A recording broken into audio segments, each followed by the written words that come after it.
Well, it's lovely to be out on such a sunny evening in Edinburgh, but it's a shame that we have to be out tonight protesting against the two-child cap and the rate clause.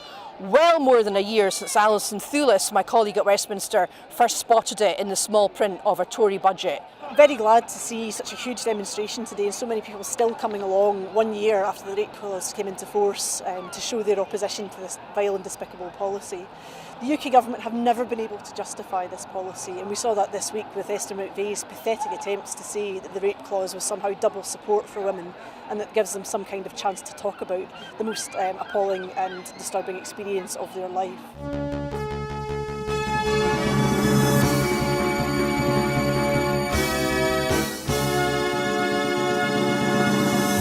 As you can see behind me, we're at the very beginning of the All Under One Banner rally.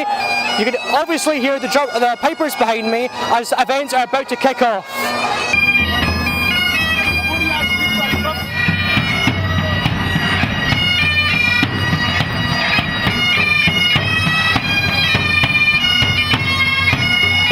It's time to aim high, look resolutely outwards, and never, ever accept second best.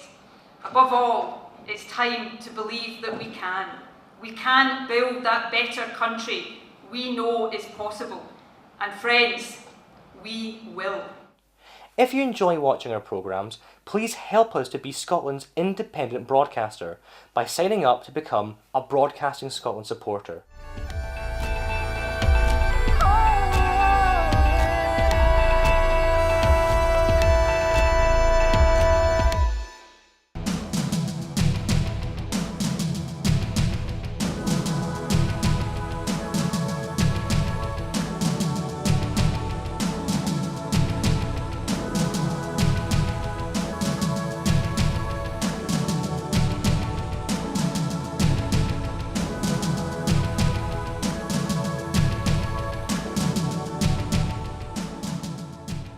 Well, it's lovely to be out on such a sunny evening in Edinburgh, but it's a shame that we have to be out tonight protesting against the two-child cap and the rate clause.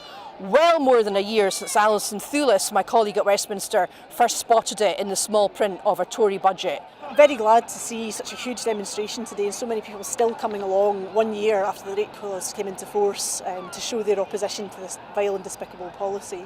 The UK government have never been able to justify this policy, and we saw that this week with Esther McVeigh's pathetic attempts to say that the rate clause was somehow double support for women and that gives them some kind of chance to talk about the most appalling and disturbing experience of their life.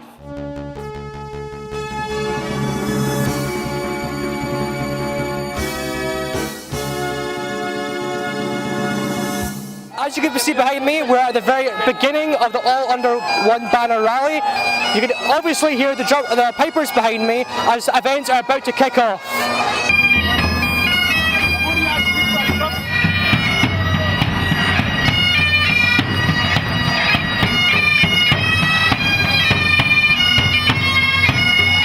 It's time to aim high, look resolutely outwards, and never, ever accept second best. Above all, it's time to believe that we can. We can build that better country we know is possible. And friends, we will. If you enjoy watching our programmes, please help us to be Scotland's independent broadcaster by signing up to become a Broadcasting Scotland supporter.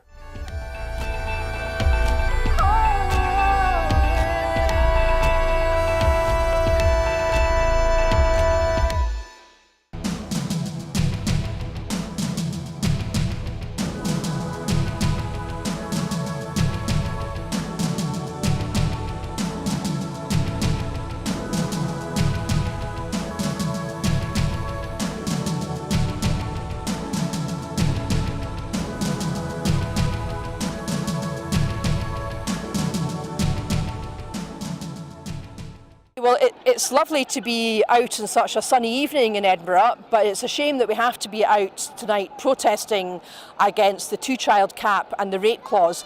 Well more than a year since Alison Thewlis, my colleague at Westminster, first spotted it in the small print of a Tory budget. Very glad to see such a huge demonstration today and so many people still coming along 1 year after the rate clause came into force to show their opposition to this vile and despicable policy. The UK government have never been able to justify this policy, and we saw that this week with Esther McVeigh's pathetic attempts to say that the rate clause was somehow double support for women and that gives them some kind of chance to talk about the most appalling and disturbing experience of their life.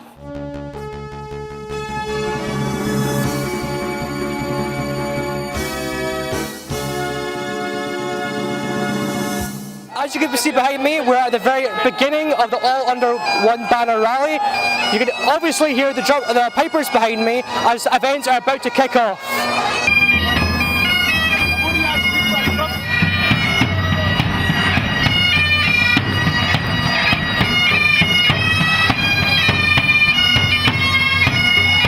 It's time to aim high, look resolutely outwards, and never, ever accept second best.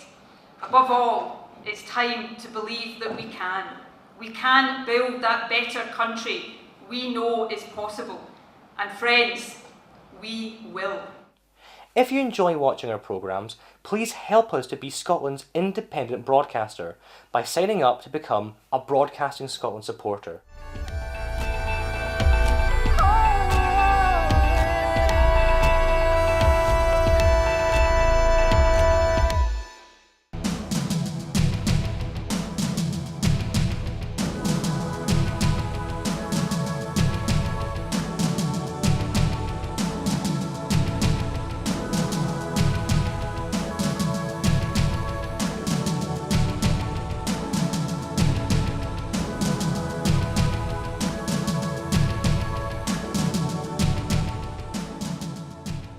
Well, it's lovely to be out on such a sunny evening in Edinburgh, but it's a shame that we have to be out tonight protesting against the two-child cap and the rate clause. Well more than a year since Alison Thewlis, my colleague at Westminster, first spotted it in the small print of a Tory budget. Very glad to see such a huge demonstration today and so many people still coming along 1 year after the rate clause came into force.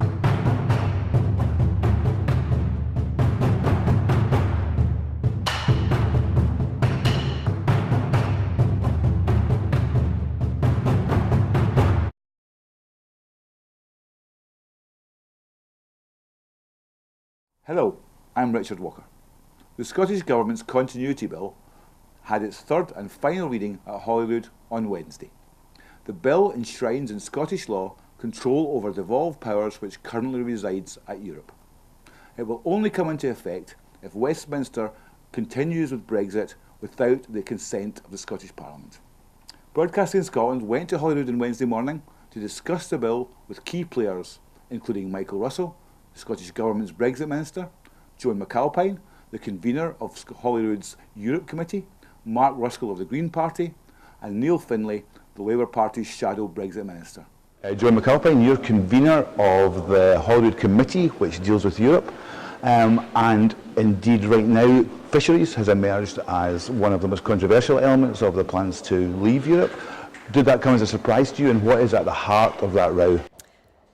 Well, it didn't come as a surprise to me because right from the start of this process, the European Union has been very clear what its negotiating position is, and it's said to the UK if it wants a transition deal, it has to be a standstill transition deal, so everything has to remain the same for that transition period, and that would include being part of the common fisheries policy.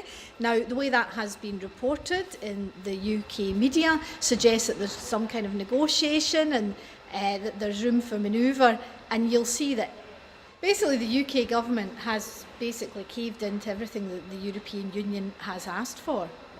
And that would, so they've always known that this has been the case, but they, as in many other areas, they've given the impression that they have some kind of negotiating clout, and they don't. And I think it's really irresponsible that they have misled people in the fishing community, suggesting that from March next year they would be out the common fisheries policy when that was never their intention. And I think going forward, we're not going to see a good deal for fisheries in the eventual deal between the European Union and the UK, because it's been alluded to in a number of speeches by Mrs May and others that the fisheries, the fishing waters around Scotland are part of the negotiating position, and they'll be part of a trade-off.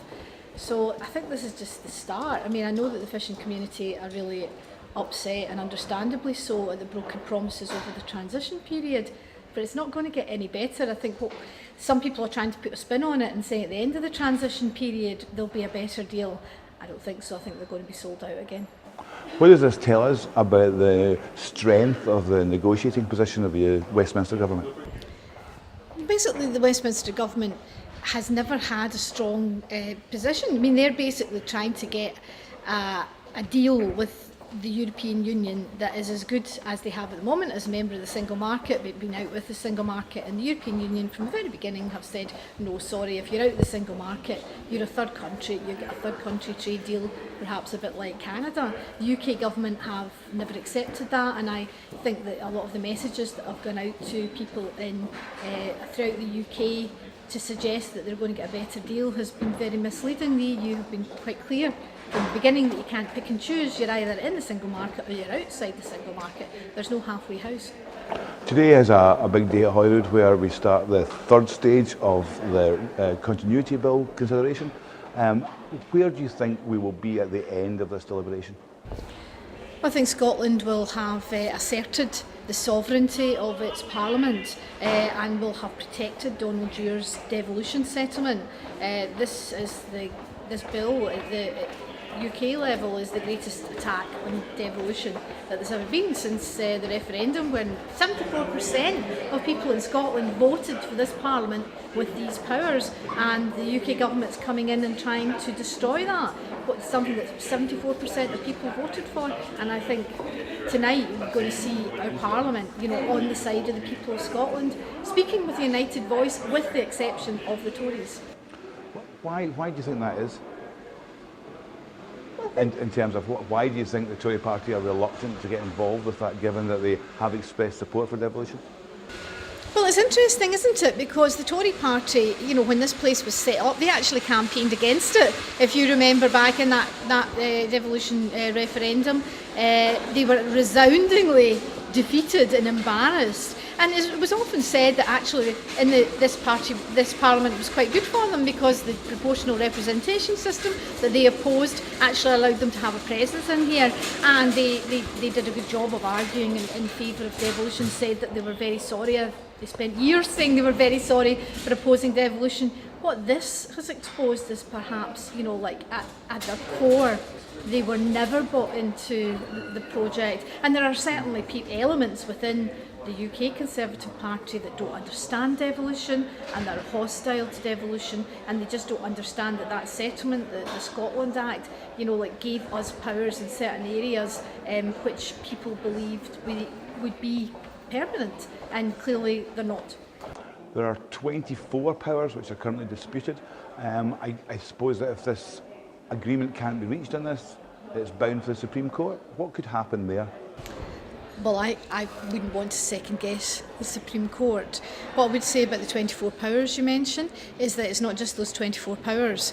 Basically, the EU Withdrawal Act gives the UK government to take any power that they believe is in dispute and add it to those 24 powers, so they could take any devolved power that they felt intersected with the whole European Brexit legislation and say, no, we're taking that back. So it's actually really wide-ranging. And then, of course, there's also the powers that they published, which they decided were reserved powers, which nobody had even considered reserved powers before.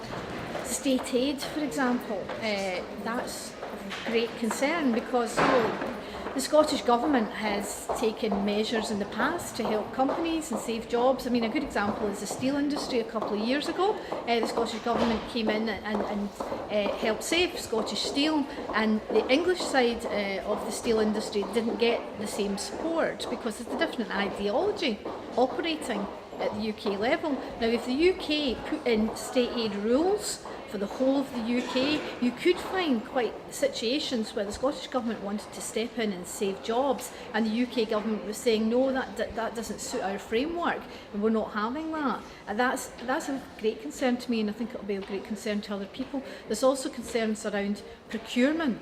At the moment, we had a debate in procurement. That's basically, like public contracts and how you award public contracts. So we had a debate in Parliament last week. Scotland's the only country within the UK that has certain rules around public contracts that you need to have certain paying conditions for your workers, and there's lots of community benefit clauses, and we've gone as far as we can to try to make sure that public contracts aren't just based on the lowest price, that it's based on public good as well.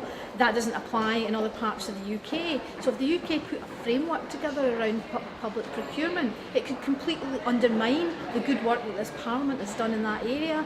And I think this isn't just about agriculture and fishing, as important as those are. It affects areas of life all over Scotland, people's jobs, people's livelihoods, everywhere. Can you tell me what the Green Party were wanting to achieve in this whole process of looking at the continuity bill?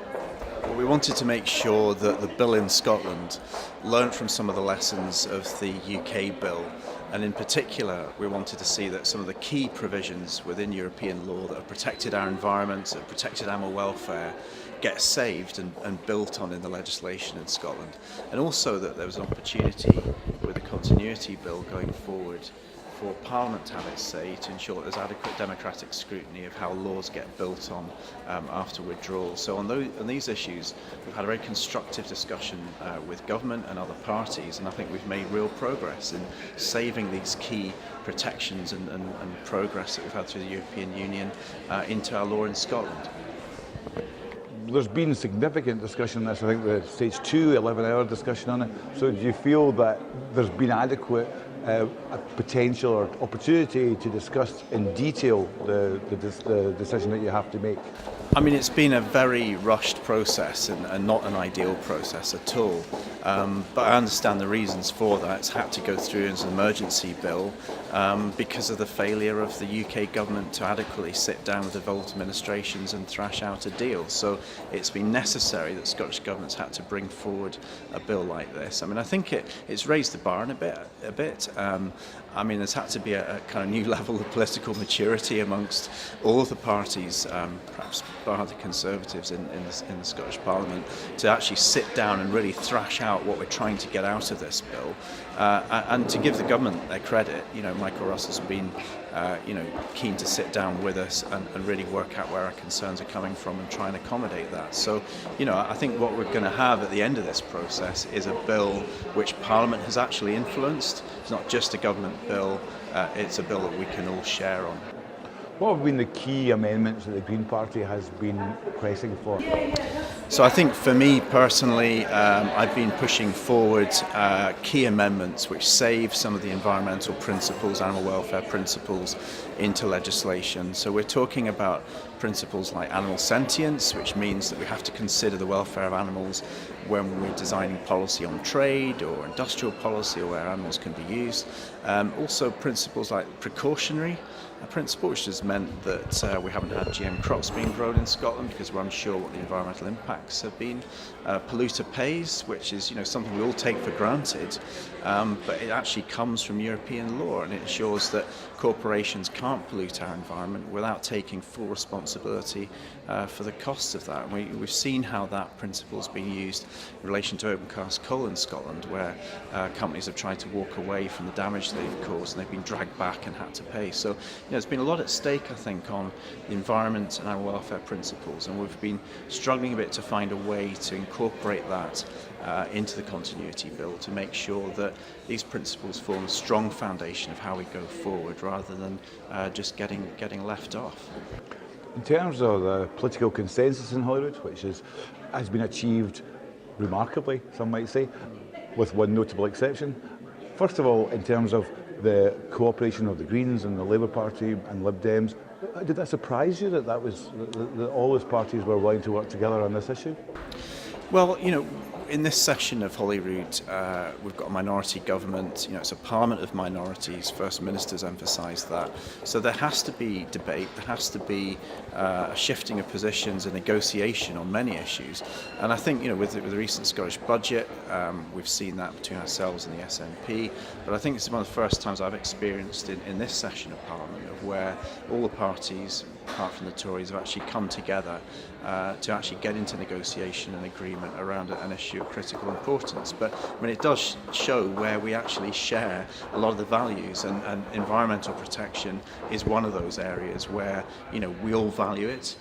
We may have discussions about how we move forward on those issues, but it's been an area where it's been productive, and we've been able to get a consensus on how we retain some of those key protections going forward. Because one of the problems with Brexit is it's long, it's very involved, it's about detail and process, but it's also about emotional reactions of people. Is the animal rights issue one of those issues that you find that people react to emotionally rather than in terms of maybe more emotionally than intellectually even? Well, I think it's a combination of an emotional and an intellectual response, which is hugely important. We judge societies by how they treat the most vulnerable members of our societies, and animals are the most, some of the most vulnerable members. So, I think it's right that there was a great public debate around the time that Westminster refused to put the animal sentience provision into the UK bill.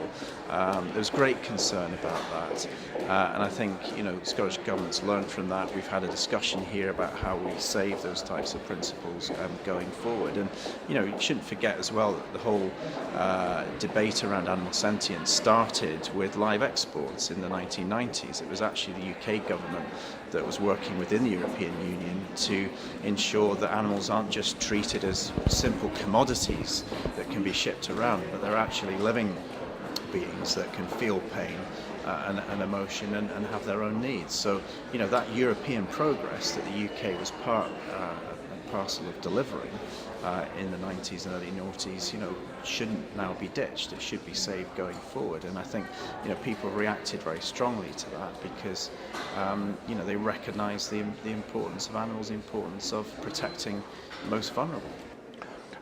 Is it difficult to, on the one hand, be against Brexit, the principle of it, but on the other hand find yourself negotiating the detail of it, and therefore I suppose you're trying to minimise something that you don't agree with in principle anyway?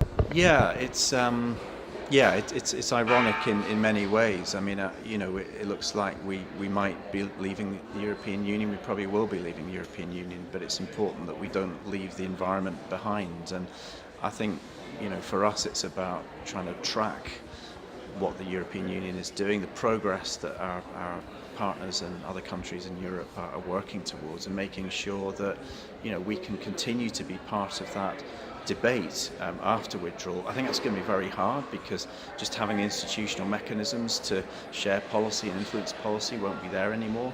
But I think we need to keep pace with Europe and be part of that discussion about how we make progress across the continent. And ultimately, I'd like to believe that Brexit could be stopped, or we can at least think again on the eventual deal with the potential to rejoin at some point, or be part of some kind of aligned arrangement such as the European Economic Area. But we need to keep that conversation, keep that link with progressive partners across Europe in place so that we can work together. For your party, what's the red line issues in terms of Brexit? Things that you just wouldn't countenance? Is it the single market? Is it fisheries? Is it agriculture? What are the issues that you just think, right, this far and no further? Well, I think we've yet to see how the common frameworks are going to pan out, and we've got some big debates to come, particularly over fisheries, where perhaps there is more of an agreement between the Scottish Government and the UK Government about the type of fisheries policy that they want, which probably differs from what we would want. So there's a lot still to discuss, but I believe that we should still be making the case to be as closely integrated into Europe as we can be, and to be able to put that option to the people for democratic democratic discussion and debate. And Green parties came together just a week ago in Guruk, Green parties from across these islands, to pledge to continue to work together to make the case for Europe and to make the case for a re-entry into Europe if that's what it takes. So we're not going away on this issue. We're going to continue to argue that we should be as closely aligned to Europe as possible, if not part of the European Union. What is it about Europe for your party? What is it about Europe that is something that needs fought for, something that needs argued for, that is worth all the effort that's going into saving our membership of it? Yeah. If you look back at history, the European project over 70 years has been, the biggest, most successful peace project we've ever had in the world. It's brought countries together. It's enabled citizens' movements to unite around progressive values, around human rights, around the need for universal health care, social security, around the environment. It's been an incredible project. It's not been without its flaws, and there have been issues about democratic involvement in policy making across Europe.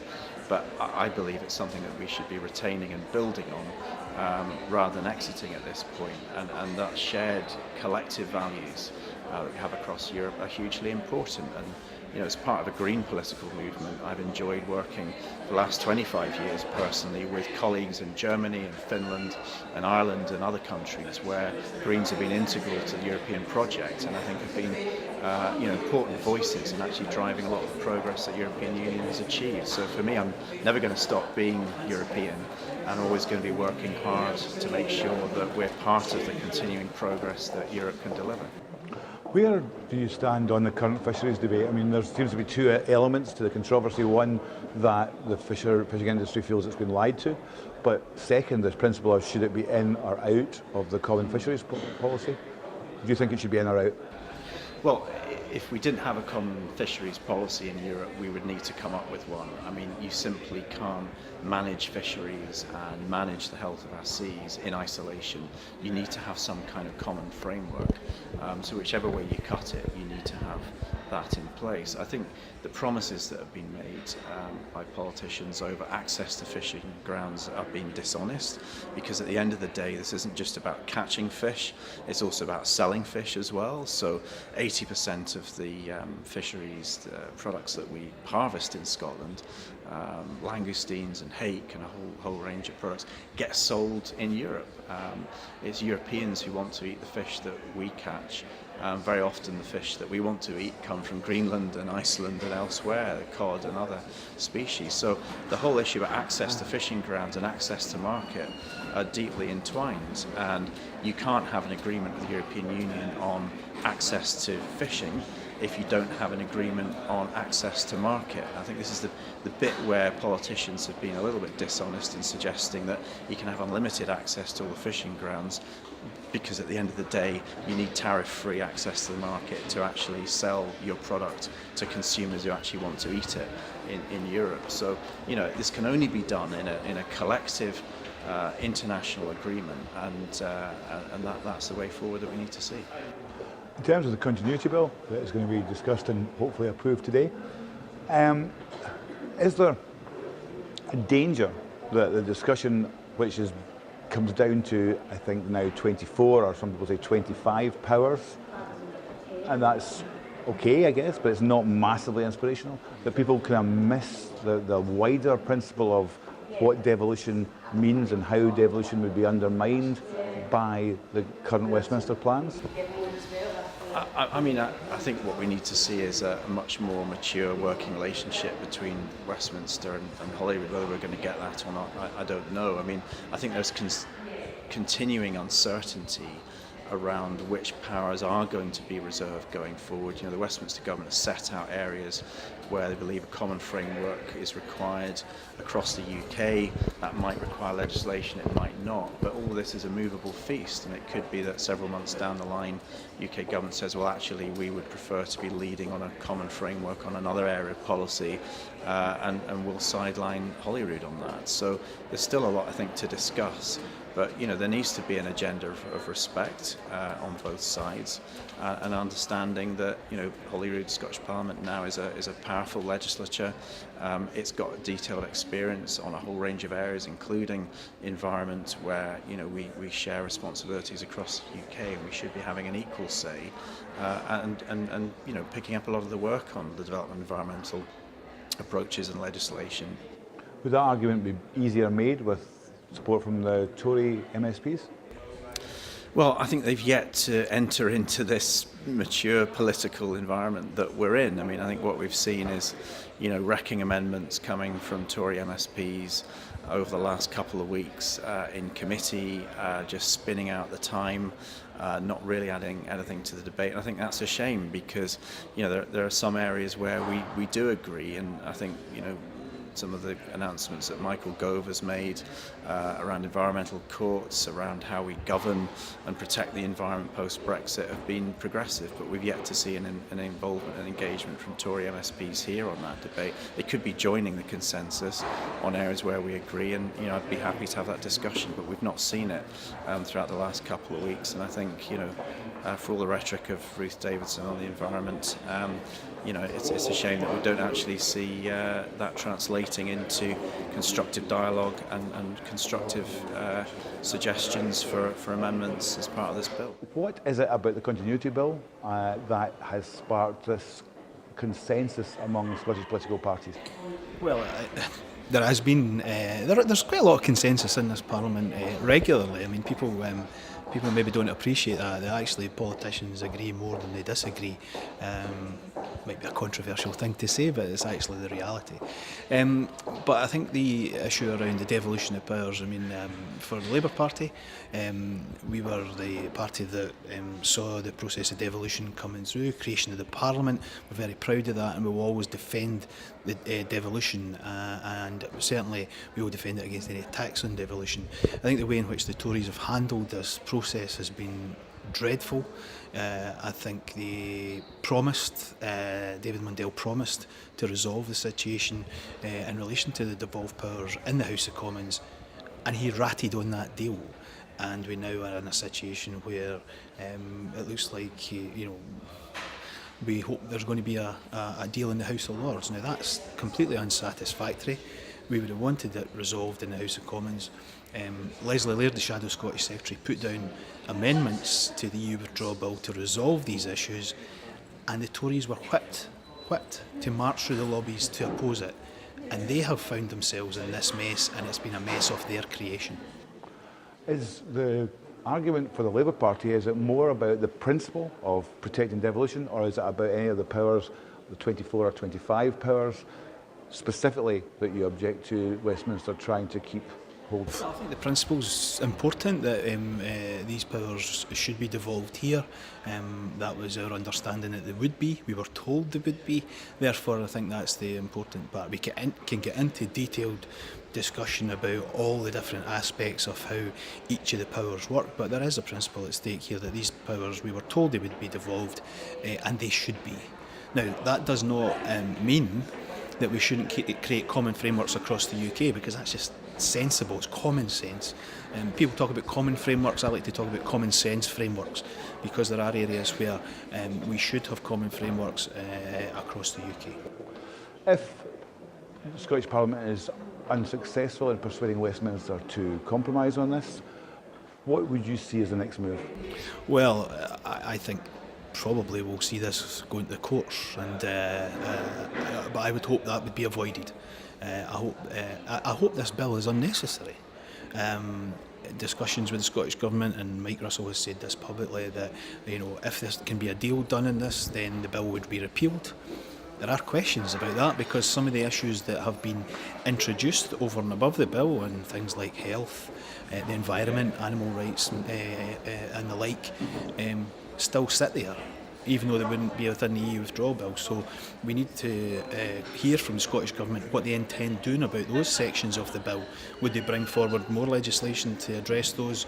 That's a bit up in the air at the moment. So I think unless we get this resolved in the House of Lords, then we're probably heading for the courts, and that's deeply regrettable. Under what circumstances would your party be arguing for the Scottish Government to grant legislative consent for for leaving leaving Europe? Well, we want to see a deal. We want to see a deal. I mean, it's really frustrating that we have this political standoff, and I think in some ways the Parliament's been used as a bit of a pawn in that you know, we have the UK government and the Scottish government in a standoff.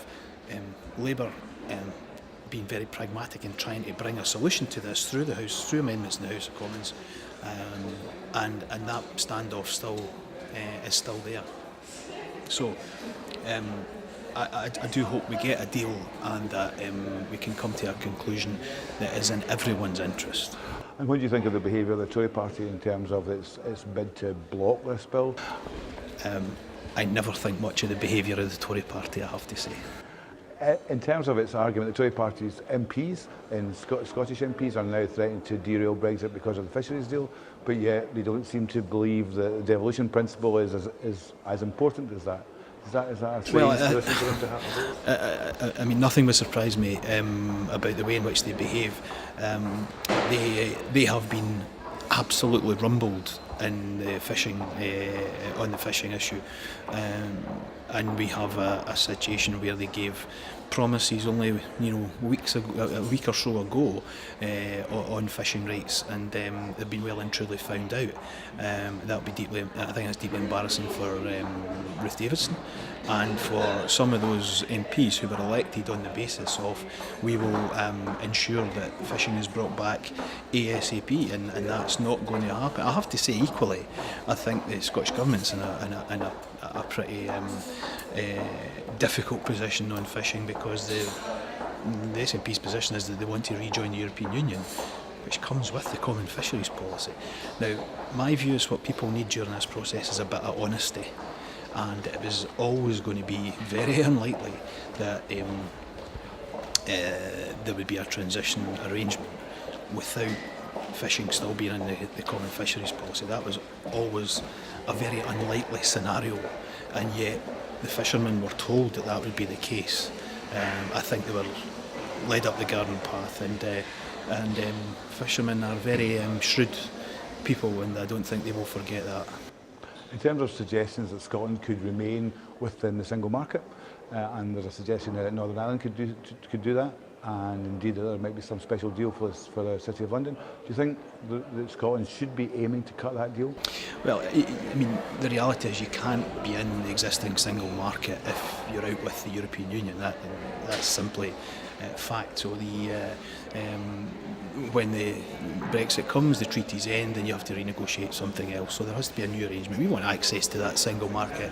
I was speaking yesterday at the Scotch Whisky Association, and they were very encouraged by Labour's position, for example, in the Customs Union, and we had a very positive discussion with myself and Keir Stammer yesterday with the Scottish Whisky Association, hearing directly from a major player in our economy about the advantages of being in that customs union. So we have to renegotiate in terms of the single market and access to the single market, and that would be very much what Labour is pushing.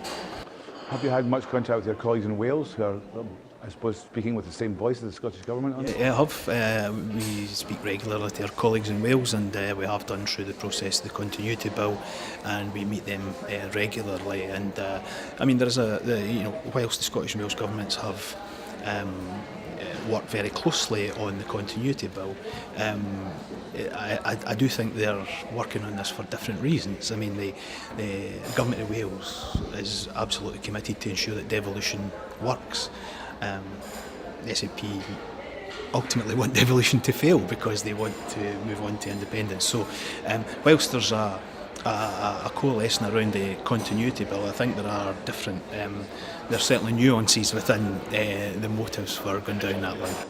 Have you been surprised, though, how hard the Scottish Government seems to be working to get some agreement? Because a lot of people, even in the independence movement, would regard that as a bit of a waste of effort.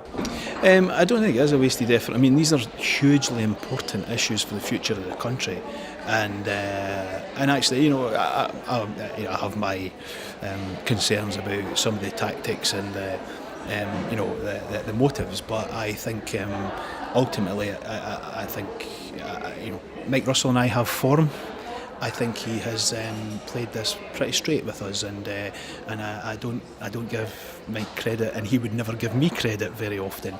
But we've worked together on a number of areas in this, and he has done across the party. So I would give him credit for that. One final question then. One of the fears that you expressed at the very beginning of this process was that there wouldn't quite be enough time to give this due consideration. Do you think those fears have been justified, or do you think it's been fairly reasonable? I do have those nagging concerns, and I think that's shared across the Parliament. I think even government members, in a quiet moment, they would never say this publicly because they never say anything contradictory publicly. But I think they would have concerns about the rushed nature of this. This is not the way we should do legislation. Legislation is far better when it's been considered. I think the main concern for me is about the engagement with external organisations who have a real stake in this, and they have had very limited time. I mean, bear in mind, a lot of organisations have got very limited capacity. Therefore, dealing with a complex bill and all the amendments to that, it puts a real strain on organisations who've got an interest in this, but have found it very time limited in the way in which they can contribute to that. So it's not people can judge for themselves. I don't make a party political point in that. I make a parliamentary point in that it is not really the way we should do things.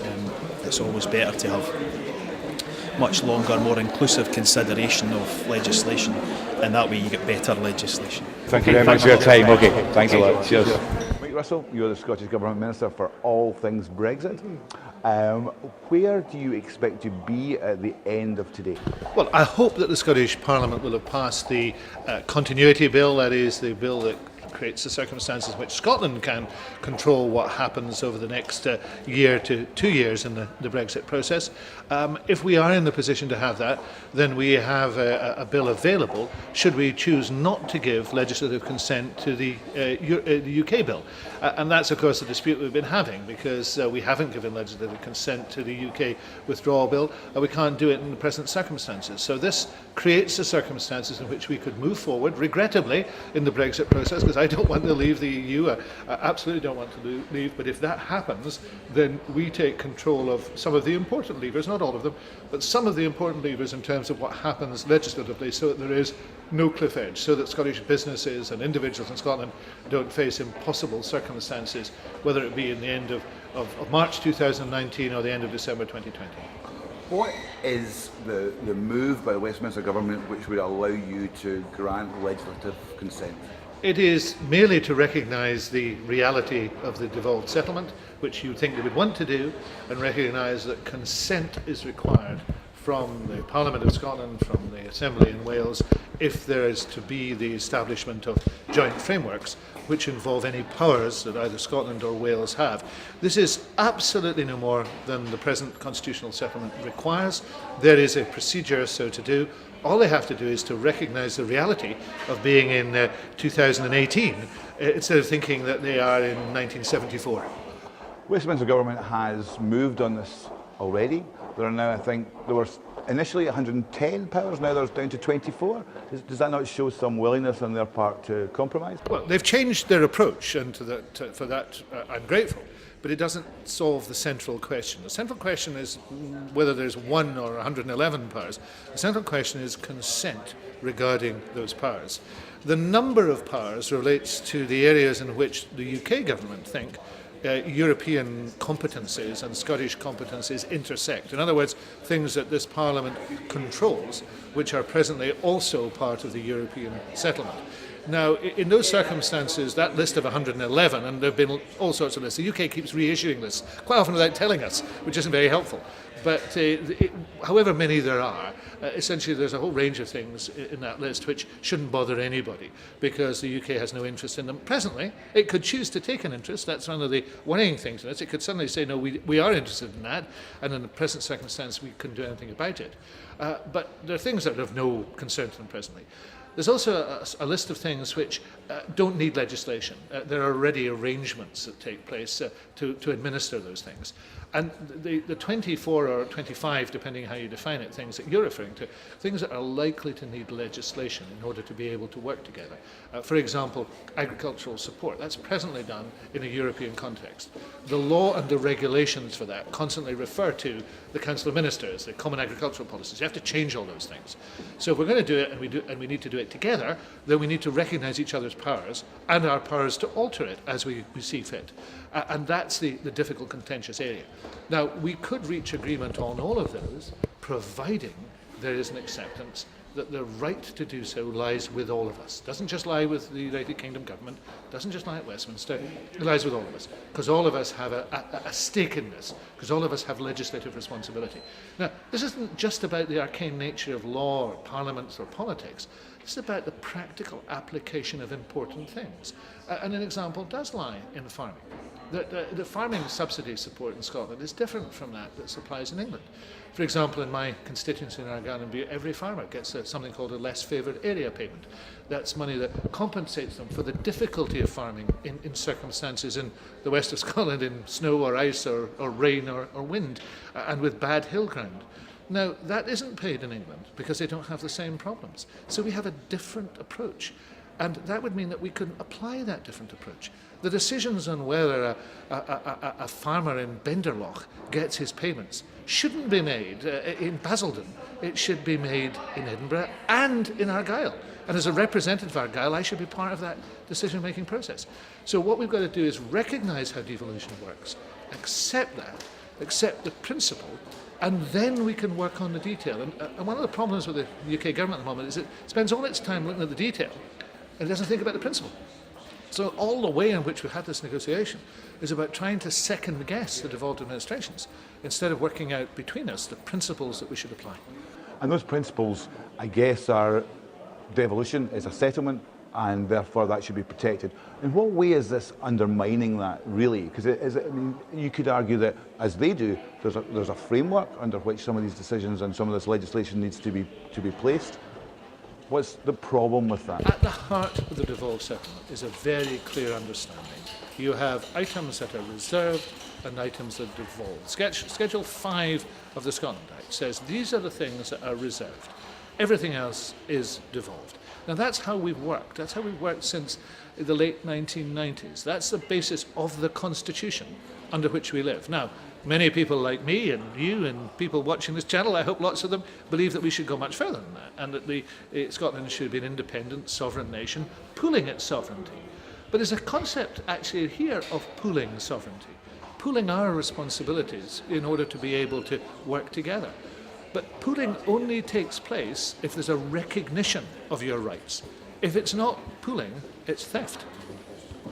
While you hope to reach some compromise agreement with them, with Westminster, supposing that's not possible, supposing you don't give legislative consent, the next stage is the Supreme Court, is that correct? Not necessarily. I don't think anybody really wants to be going to court if they can possibly avoid it.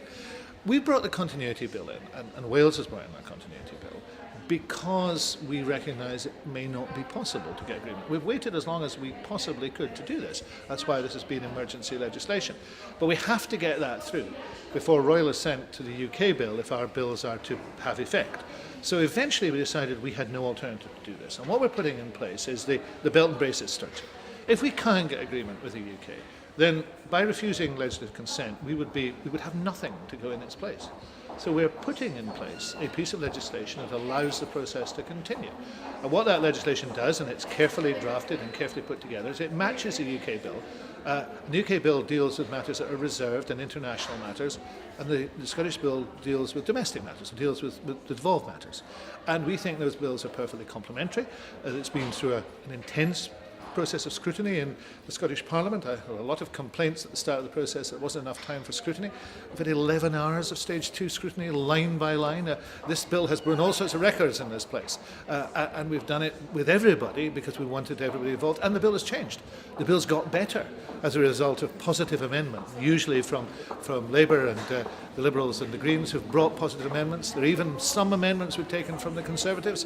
A lot of their amendments, I'm afraid, were designed to wreck the bill, but those amendments that we thought were useful we've taken. So we've got a better bill. We hope the Parliament will have passed that bill by the time people are watching this. We hope that will have been through. And then we've got a situation where we could move forward, even without the UK bill. What that would mean is that the UK would be required, if we don't give legislative consent, Convention would require the UK to withdraw those bits of their bill that we haven't consented to, and then the two bills could work together. That might be a good model for how these things should go forward. So I don't think this is confrontational. I think this is sensible preparation, and I hope the Scottish Parliament will accept my view on that. Although you've referred, I think, to this being a constitutional crisis, or at least having the potential to be a constitutional crisis, and that could lead to the Supreme Court. And therefore, what options are open to the Supreme Court? Well, I think we've been in a constitutional crisis since the June 2016 referendum, because Scotland voted to stay, and the UK is trying to drag us out. I think that crisis has simply got worse and worse, and it has the potential to get even worse. And what I'm trying to do is to de-escalate it by having arrangements to go forward. But once the bill, if the bill has passed the Scottish Parliament, there's a month of what you might call, in the West of Scottish term, lying time. And that lying time means that bill can be challenged before it gets royal assent by either the law officer in Scotland, the Lord Advocate. He's not going to challenge it. He's stood four square behind his advice to the Scottish Government on this, or by UK law officers, either the Advocate General or the Attorney General. Now that's up to them. We believe, and it can be challenged on the basis of competence. Were we entitled to pass this bill? And of course that's been a dispute. Because the presiding officer says you're not. This building, with his office just 2 floors above me here, the presiding officer said that he didn't think the bill was competent. For the first time ever, and the Scotland Act allows for this. We haven't been operating, I think Adam Tomkin accused us of operating illegally. I think during the stage 2 process, one of the Tory MSPs said there was a whiff of anarchy and lawlessness about this bill, which I have to say, I've never thought of myself as being anarchic and lawless, but you know, it's perfectly legal what we've done. We said, no, we disagree. And the Lord Advocate said, and was entitled to say publicly, he thought the advice he'd given to the Scottish Government this was correct. So the bill will be through its process, we hope, by the end of today. It is then up to the UK to challenge it. And then there would be, presumably, a Supreme Court hearing. What happens then is very interesting, because the House of Lords might look at it, I don't know whether it will, but might look at the situation and say, hang on a minute, let's just stop this process of getting the withdrawal bill through until we know what is happening here. So this could gum up the whole works. It might not. If we got to the stage where the Supreme Court didn't have an expedited hearing and the UK passed their bill, then they would be showing contempt for our process, and I hope they wouldn't do that. So I hope the UK would wait and would say, well, let's see what happens here. Now, if the bill was found to be competent, then I hope the UK government would recognise that. Of course, if it were found not to be, it wouldn't be law, because the Scotland Act allows for that too. It's not that anything we're doing is illegal, but there is a process, and if you get to the end of that process and the Supreme Court said, no, this wasn't competent, you have to withdraw the bits that aren't competent, and those cannot be law. And that's the terms of the Scotland Act. So, but that's up to the UK. There's no need to do that. We believe it's perfectly competent. In those circumstances, allow the bill to move forward, but we've put a self-destruct button in the bill, because we have had the discussions with the UK government, and if those were to succeed, we could not proceed with this bill. And there's a clause in this bill that allows us to do that, to stop the process there and then. So we think we're in a firm position. We don't want to do this. We've never wanted to do it. But it's absolutely right in terms of protecting Scotland, protecting Scotland's parliaments and protecting Scotland's interests, which is the job of the Scottish Government, that we do this. And I hope at the end of the day we'll have done it and done it well. How seriously do you take threats from the Scottish Tory MSPs and MPs rather, to derail the whole Brexit process because of their dissatisfaction with the fisheries arrangement? Well, I think it's quite intriguing to see people like Douglas Ross and Douglas Thompson, who couldn't get out of this place quickly enough to go to Westminster, suddenly waking up to the reality of their position at Westminster. You know, the fact that a UK government, any UK government, sees Scotland in one of two ways. It's either its assets to be exploited or its voice to be ignored. I mean, that's the split. And I think that, for a bit of time, Ross Thompson and Douglas Ross got a bit above themselves in that term. They thought that they were masters of the universe. They're not being listened to. But it's worse than that, because you could understand that and you'd feel a wee bit sorry for them in those circumstances.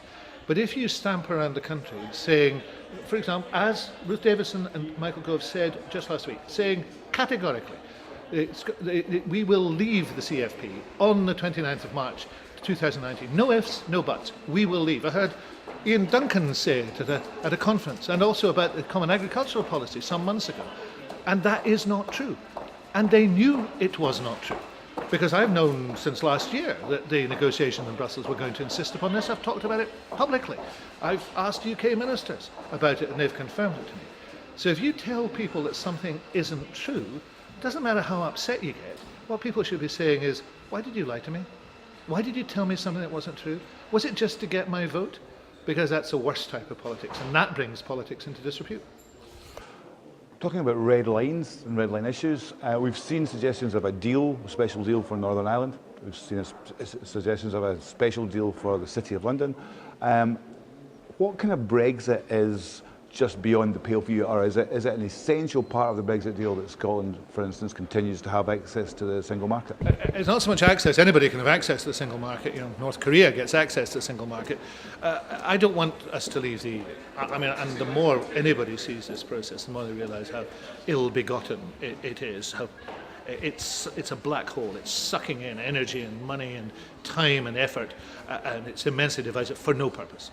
So I don't want that to happen. But in circumstances that it did happen, and given the constitutional setup, that's a distinct possibility, then the only step that I think you could take without major damage would be continued membership of the customs union and the single market. We argued that very strongly in a paper called Scotland's Place in Europe in December 2016. It was allegedly considered seriously by the UK government, but we were told pretty quickly that it couldn't happen. It was unrealistic. There couldn't be a differentiated solution for one part of the UK. We continued to argue it last year, and more people moved in that position. We see the Labour Party moving towards it on the customs union, and still an active debate in Labour and the single market. We've seen the position of other parties and lots of other people moving in that direction. We republished a developed paper this January that looked at it in even more detail, came to the same conclusion, looked at the outcomes of single market customs union, a trade deal and hard Brexit. The UK's own figures indicated, we now know, the UK government's own figures, that it was only single market and customs union membership that would mitigate the damage. There will still be damage, mitigate the damage. So I'm absolutely clear. That's what is needed. I don't want to leave. I'd rather stay. If we can find a way to stay, great. But in these circumstances, single market and customs union membership, that is essentially EEA membership, is the only acceptable alternative. It is also up for grabs. The UK could have that, and it would make lots of things simpler, including the negotiations. The Northern Irish situation would be resolved as a result of that. All those things are possible, and that's what we'll continue to argue for. But also continue to say the whole process of Brexit is madness. Talking about the Labour Party, you've had support from the Labour Party on the continuity bill and on the principle of devolution, less so on the issue of single market. Are you aware of anything that might change the view of the MSPs on that? Well, I continue to want to have constructive dialogue in this Parliament on this. I think Brexit is a national emergency, essentially, for Scotland. And I think that we should endeavour to have, as much as we can have, a national response. I'm disappointed in the Conservatives. There was a period last year where they were working with the Scottish Government on the issue of the withdrawal bill. That was a positive thing. There was a voice coming out that said this is unacceptable. They've departed from that now, and now they've taken a very extreme position. Indeed, their attempt to amend the continuity bill today, their wrecking amendment, if that is Ruth Davidson's manifesto to be First Minister, then what she wants to be is a First Minister that does not allow Scotland to deviate a jot or a tittle from what happens in the rest of the UK. That's what she is promising to deliver, because that's what the Tories want to happen. No freedom for the Scottish Parliament to do anything other than observe exactly what happens in London. So, as far as we're concerned, I hope they will return from that position back to a much more honest position of representing Scottish interests. If we can continue to work with Labour and the Greens and the Liberals on these issues, we will do so. But it's on the basis of defending Scotland's interests. Now, I've been able to work so far well and productively with my colleague in the Welsh Government. He's a Labour minister. We recognise very honestly that we have different positions on the Constitution. I want to go on a longer journey to what I think is a much better destination. But we recognise that part of that journey we can make together in terms of defending what we have and the institutions we have, and that's the basis on which we'd work here. I hope to persuade Labour that if you're for a single market and customs union membership, then that's the best thing you could possibly do in Scotland, and I'll go on trying. In terms of the Labour Party's relationship with the SNP, it's been tribal, it's often been toxic. Does this agreement on, I guess, protecting devolution, does that offer hope for a different type of relationship in future, or are you still... Politics is pretty tribal, unfortunately.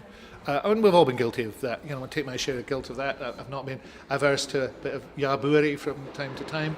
But I say, this is, in my view, Brexit sits on its own as an issue of such damage to Scotland, such importance to Scotland's future, that if we could find a way beyond the tribal, we should try and do so. Now, that won't be consistent. There will be relapses into all sorts of things. But I'm hopeful that a positive attitude could produce a result. We'll have to wait and see. Maybe not. Scotland has on many occasions in the past said we must raise our game and look up and try and do this a bit better, and then we get a bit sucked back into the past. Let's try and do that. Let's see if we possibly can. And there's a parallel in here, of course, into the wider independence movement too. If at some stage, and I'm not going to start a debate about when it was, but if, as I'm sure will happen at some stage, people are asked for their opinion on Scottish independence again, the people we need to persuade are the people who didn't vote for it last time. And we don't necessarily make that work by saying to those people, well, you were so utterly wrong and so utterly stupid that we can't have anything to do with you. What we have to do is to understand where they're coming from and to try and demonstrate why we think this is a good idea and to have constructive dialogue. And that's what we need to do. I had a ball during the 2014 referendum because I made a decision early on that in addition to everything I did nationally, I would do as many local meetings as I could in our Argyll Butte, village halls in Argyll Butte. I think we did 70-something of them. I've still got a wee record of them. And at all of them, the effort was to say to people, look, come to this and ask questions. Come to this if you don't agree, and let's see if we can persuade you to agree. And that's what we need to do on a national basis. We need to have that rational approach. This is the country of the Enlightenment. Over my shoulder here, I presume people can see, is Arthur Seton Salisbury Crags, the home of world geology. This is the city, in that description, this is a city of the mind. And we have to have that Enlightenment view of how we persuade people by rational debate, rather than just say to people, well, you're wrong, and we knew you were always wrong, so that's it. What are the arguments that you are finding the public find most engaging about the Brexit debate? Because it's been a long debate. It's sometimes quite, as you say, quite arcane, although there are higher principles involved. What are I suppose what I'm looking for is what are the triggers that get them interested, and what would be the triggers that would make them want a referendum to defend the principle of devolution, or what would that be? Well, I don't think we're at that stage of the referendum, at this moment in time. But where we are is bringing home to people the reality of this. When people feel themselves personally engaged in this, people live in a very uncertain world. We all live in an uncertain world. You can't look at the newspapers. You can't look at watch the television and not realise how this world is a very, very uncertain place now. And there's real fears in that world of what will happen next. And people, then we have to bring to people two things. One is a recognition of how Brexit affects their daily lives, and it will affect everybody's daily lives, both on the basic level of prosperity. Membership of the EU has bought peace and prosperity for half a century. That's what it's guaranteed. That's what it's underpinned. That's now at risk, and it's foolish to put that at risk. But also on the level of what they do, where they work. If you work in almost any sector in Scotland, you're going to notice something different, something not working. If you look at the hospitality sector, there's going to be a substantial shortage of staff. There will be this year, there will be next year. The health service, there are staffing issues. Almost every sector you look at, there are problems for Scotland. And bringing that home to people, but also saying to people there are solutions. And it's not, Brexit isn't a solution. There's no such thing as a good Brexit. There's no such thing as saying we can make this work for us. That's nonsense. That's Tory nonsense. But there are ways in which we can say it crystallises the choices we have to make, the choices we have to make as a nation, of what we want for our own future. Are we a small, progressive, intelligent, hard-working nation that's part of Europe? Or are we an appendage to another nation that seems to have become very inward-looking? In Chesterton's town, the plain people of England haven't spoken yet. I don't believe that England particularly is as portrayed by Nigel Farage or Rees-Mogg or anybody else like that. But I do think we have to say to ourselves, what do we want to be? We're no more special than anybody else, but what do we want for ourselves? And if that is the question, then we need to look at Brexit and say, how do we take those difficulties and translate them into something else? And we see it through the prism of our own lives, the way our lives have changed. What is it about Europe, particularly for you, that makes it worth all this work, all this controversy, all this debate, and all this poring over detail? It's not perfect. Membership of the EU is not perfect. And there are probably other institutions that, at some stage we could have been members of. But after 50 years, you have to accept, whether you like it or not, that we have had a peaceful period on the continent, unrivaled in Europe, certainly in recent centuries, and we've had prosperity. The UK joined the EU in early 1970s after 2 failed attempts. De Gaulle turned the UK down twice because he did not think, in his own words, that England was European enough. Something that turns out to be absolutely true. But the third time, the acceptance came, and we needed to join for financial reasons. We were an economic basket case. If you think back to the 70s, the 3-day week and the miners' strikes and the electricity going off, this was a real set of problems. And we've had substantial prosperity. It's not a straight line. We've had substantial prosperity. So that's one thing. Another one is, with peace and prosperity together, then perhaps we're learning a better way of working together. And that is as sovereign states. All the states are sovereign. Nobody's given up their sovereignty. But they pool bits of that sovereignty in order to get mutual advantage. That's not the UK pooling and sharing, where you don't get your sovereignty. You have your sovereignty taken away, and in actual fact, most things you're just told what to do. In the EU, you have a gathering of equals who work together. There was a time in the EU they used to call it about the tyranny of the tiny. The small nations got a lot more than they might have had because they were doing that. So it's also an exemplar of, with all its difficulties, of how you can work well together and how you can create a circumstance where people can develop and grow and be assisted in that. Look at the Highlands and Islands of Scotland. Really good example. It's had Objective 1 status, which Winnie Ewing got, which was the status that they gave in Europe to areas that were underdeveloped. So there was a recognition. The UK didn't recognise that. It was the EU recognised that. Special resources, special help to allow it to develop. And then you saw a big development in infrastructure, which came from European funding. Now, the extreme records here say that's not European funding, it's UK funding. Well, the UK never bothered to spend that money. If that was UK funding, why didn't they bring it, to the north of Scotland? They never thought of bringing it to the north of Scotland. So you had ways of working together, recognition of common problems, but sovereignty. The ability to do your own thing, and the ability to choose to do your own thing. And that's what Scotland could gain and should gain as an independent member. In the event, the bill was passed by 95 votes to 32. It was supported by every political party at Holyrood, with the exception of the Conservatives. There were no abstentions. The big question now is, what happens next?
Welcome to Broadcasting Scotland, a special report. This is the first edition of our new programme, and we are focusing on the two-child policy and the consequent rape clause introduced by the last Conservative government. First put in the Chancellor's 2015 summer budget, the two-child policy, as described by the Conservative Party, is a cap on tax credits, which will allow people on benefits to make the same choices as those supporting themselves solely through work. When questioned on the policy in Parliament, the Conservative government introduced an exception for children conceived from non-consensual sex, the so-called rape clause. To claim this exemption, a woman must declare to a third party that she has been raped. To prove this, a woman must fill out an 8-page form which stipulates her name, the name of her child, and that she is no longer living with an abusive partner in a coercive relationship. A third party has to judge whether or not this is a true claim and that the circumstances are consistent with the child being born as a result of non-consensual sex. Opponents of the two-child policy have denounced this as a grotesque violation of human rights, which poses a threat to the safety of women and children in the grips of domestic violence. To date, the two-child policy has not been debated in Westminster, despite active and dedicated campaigning led by Alison Thewlis and her colleagues over the past 22 months. It's 21 months, everybody, since the UK government snuck out in the summer budget that they were going to limit tax credits to the first two children and that they were going to make women who have been raped prove that in order to claim tax credits. Over the past 21 months, I have raised this again and again. I asked David Cameron, I asked George Osborne, I asked Ian Duncan Smith, I asked Theresa May, I asked Philip Hammond, Damien Green, Damien Hines, Caroline Knox. Every single one of them has been unable to answer why this policy is justified, why women should have to prove that their child was born as a result of rape. It is a policy they cannot justify. It's vile, it's cruel, and it stigmatises not just the women, but those children too. Can you imagine?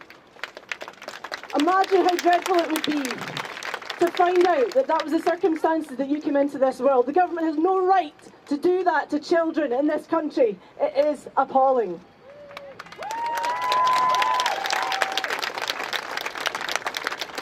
This government has also proven time and time again that they don't understand domestic violence. They don't understand coercive control. They don't understand the circumstances that women are living in. For one of the government ministers to tell me in a meeting that women should just flee belies how little they know about the dangers that women are put in. They need to know and they need to hear from people just how despicable this policy is. But it's not just the rape clause, it's the family cap as well. They want to limit tax credits and the child element of universal credit to the first two children in a family. That says to people, we only value those first two children. We make a judgment on the life that you live, on the choices that you make. That is not acceptable in a free society.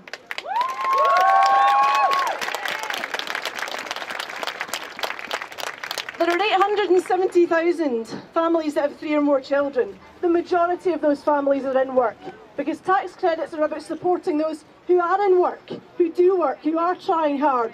They're the very just about managing people that Theresa May claims she wants to support. The result of this is a loss of £2,800 per family, per child as a result of this policy. This is going to push 200,000 children into relative poverty by 2020. This government knows this. This government is doing this deliberately and it is not on.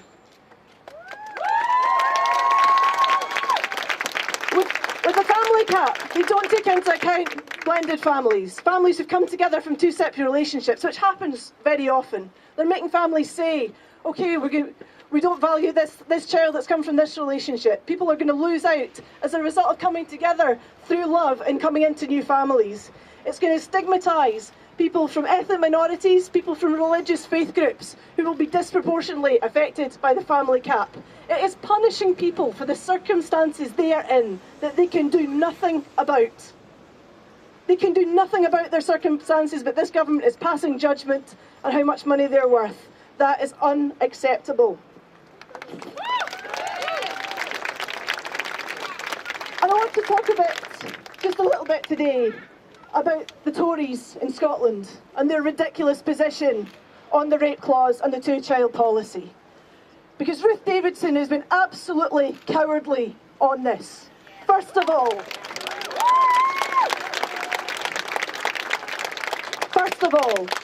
she hid behind her spokesperson. She wouldn't even come out and make a statement herself. She hid behind her spokesperson and says, "Oh, I agree with my..." Aye, she's a lot less brave when she's not on a tank. You're quite right, Janie Godley. And just this afternoon she said, oh, the Scottish Government should just mitigate it. Mitigate it! Mitigate it! If she thinks it's worth mitigating, she should get on the phone to Theresa May. She should get on the phone to her and say, scrap the two-child policy, scrap the rape clause and do it now.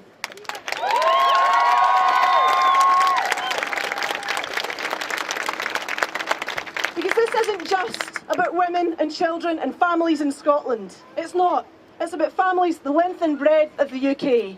It's about the judgment that this Tory government is putting on them. For women in Northern Ireland, if they go and confess that they've been raped by somebody, that person is obliged to tell the police. That's putting women in direct danger for women in Northern Ireland, and that's something the UK government is not addressing either. We need to protect women in England, in Wales, in Northern Ireland and in Scotland.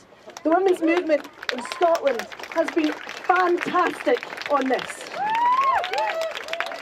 Women's organisations in Scotland across the board have said, we disagree with this policy. We will not be part of implementing this policy. We will not help women fill in this form that says, support for a child conceived without your consent. We will not make different parts of our sectors of our society that the UK government relies on to bring this in. They say they weren't consulted and they want no part of it either. So we must come together, we must keep the pressure on the UK government, and we must resist this attack on families here and everywhere. Thank you all very much for coming along. A demonstration held on the 13th of April to coincide with the launch of the official petition to scrap the rape clause and the family cap on social security payments brought widespread public support in Scotland. Alison, I'm really pleased, has acknowledged the cross-party support, including those who don't support independence. You know, this is an issue, whether you support independence or not, you need to see the injustice of what the Tory government is doing at the moment. So there are Labour and Green and SNP and others who've joined together, and we need to continue to join together in both parliaments to oppose what the Tory government is doing. Obviously, many of us here, not just in this crowd but elsewhere, would see independence as part of the solution, giving Scotland the ability to build a welfare system of its own from scratch. But from where we are now, it's unacceptable to say we're going to wait until that battle's been won. The petition itself gained over 25,000 signatures. However, due to the announcement of a snap election, parliamentary rules required the petition to stop early on the 3rd of May, before Parliament dissolved.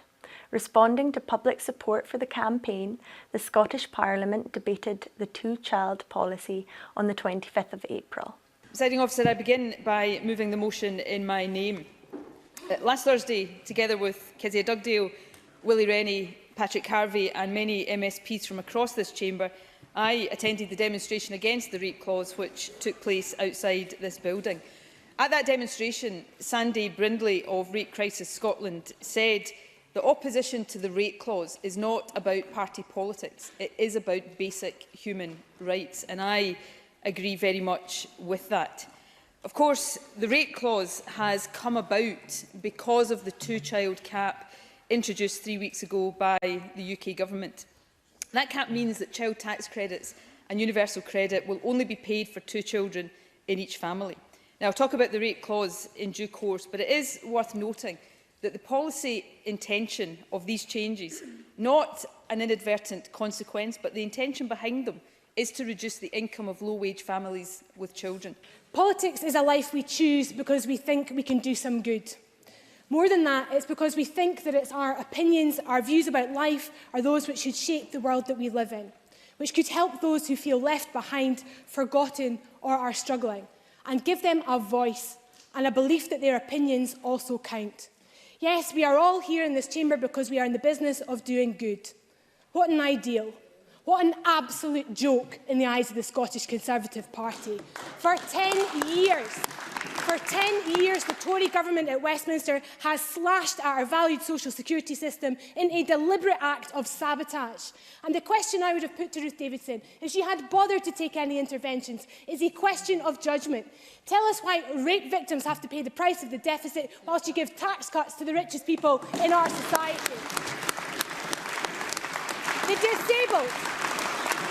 disabled, the poor, the ill, the carers of our society have all been victims of Tory austerity. And not content with that, the Tories have now turned their grasping, grubby, miserly attention to the tax credit system, one of Labour's finest achievements. Is there no end to the Tories' desire to ensure those with the least have even less? And as the casual victims of this clawing meanness, women who have 2 children, who have had a third as a result of a rape, are now at the mercy of the harsh diktats of a government intent on dismantling the vital safety net of benefits. Either admit to being raped and having a child born of this physically, mentally, emotionally scarring crime and get the financial help you need, or go without. Without doubt, the Tories' family cap is arbitrary and unfair, and the rape clause which accompanies it is utterly horrific and abhorrent. The issue of the so-called rape clause arose as a result of the welfare bill passed in the House of Commons in 2015. And these changes to welfare spending were introduced in the wake of the 2015 general election, when my party set out its manifesto a clear plan to try and put the UK's public finances back on solid ground. We all know that the UK continues to spend more than it can afford, last year borrowing to the tune of £69 billion. It is the view of these benches that in order to restore public finances, we must eliminate that deficit and then reduce the debt mountain that we as a country has allowed to build up over a period of years. Otherwise, future generations will have to pay our debts. I'm sorry, I have a lot to get through and I won't be taking any interventions. I also don't think that this issue is one that should be subject to the knockabout that we see and hear daily. Now, this, of course, is a political judgment that any government has to take. Labour and the SNP would not seek to curtail the growth in spending as we would, and that is their right. But it is our judgment that we need to reduce this deficit in order to demonstrate that the UK can withstand any future shocks that may come our way and can build an economy which continues to sustain our public services. And this inevitably means examining many budgets, and the welfare budget is included in that. And it has meant, for example, removing child benefit from higher earners. But the issue that we are debating today revolves around the further decisions taken by the UK Government to limit child tax credits to the first 2 children. At the Holyrood debate, Ruth Davidson, leader of the Scottish Conservatives, was condemned for her support of the 2-child policy. How did the Tories get themselves into a position of defending a clause that is now and forever will be known as the rape clause? How did the Tory leader find herself in full flow this afternoon for, I think, about 2 minutes discussing the inadequacies of the criminal justice system for rape victims? How is it that they now find themselves at odds with all the agencies who would be the third parties meant to report and administer it?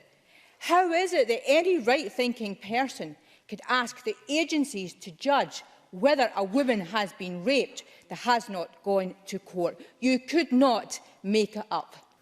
When we spoke to Jean Freeman, Scottish Government Minister for Social Security, she condemned the Scottish Conservative Party's support for the 2-child policy as indefensible. The surprise for me, I think that the Scottish Parliament showed itself to be, as a majority, a Parliament that is capable of political parties coming together when they are confronted with something that they believe is fundamentally wrong. The surprise, if you like, is that our Tory colleagues in that Parliament insist in apologising for something that they must know is indefensible. And I think their behaviour is shameful and scandalous, and they continue to apologise and squirm in the face of that behaviour. But their interest is in defending the UK Tory government much more than it ever is standing up for people in Scotland. Alison Throulis has been at the forefront of the campaign to scrap the two-child policy and the consequent rape clause.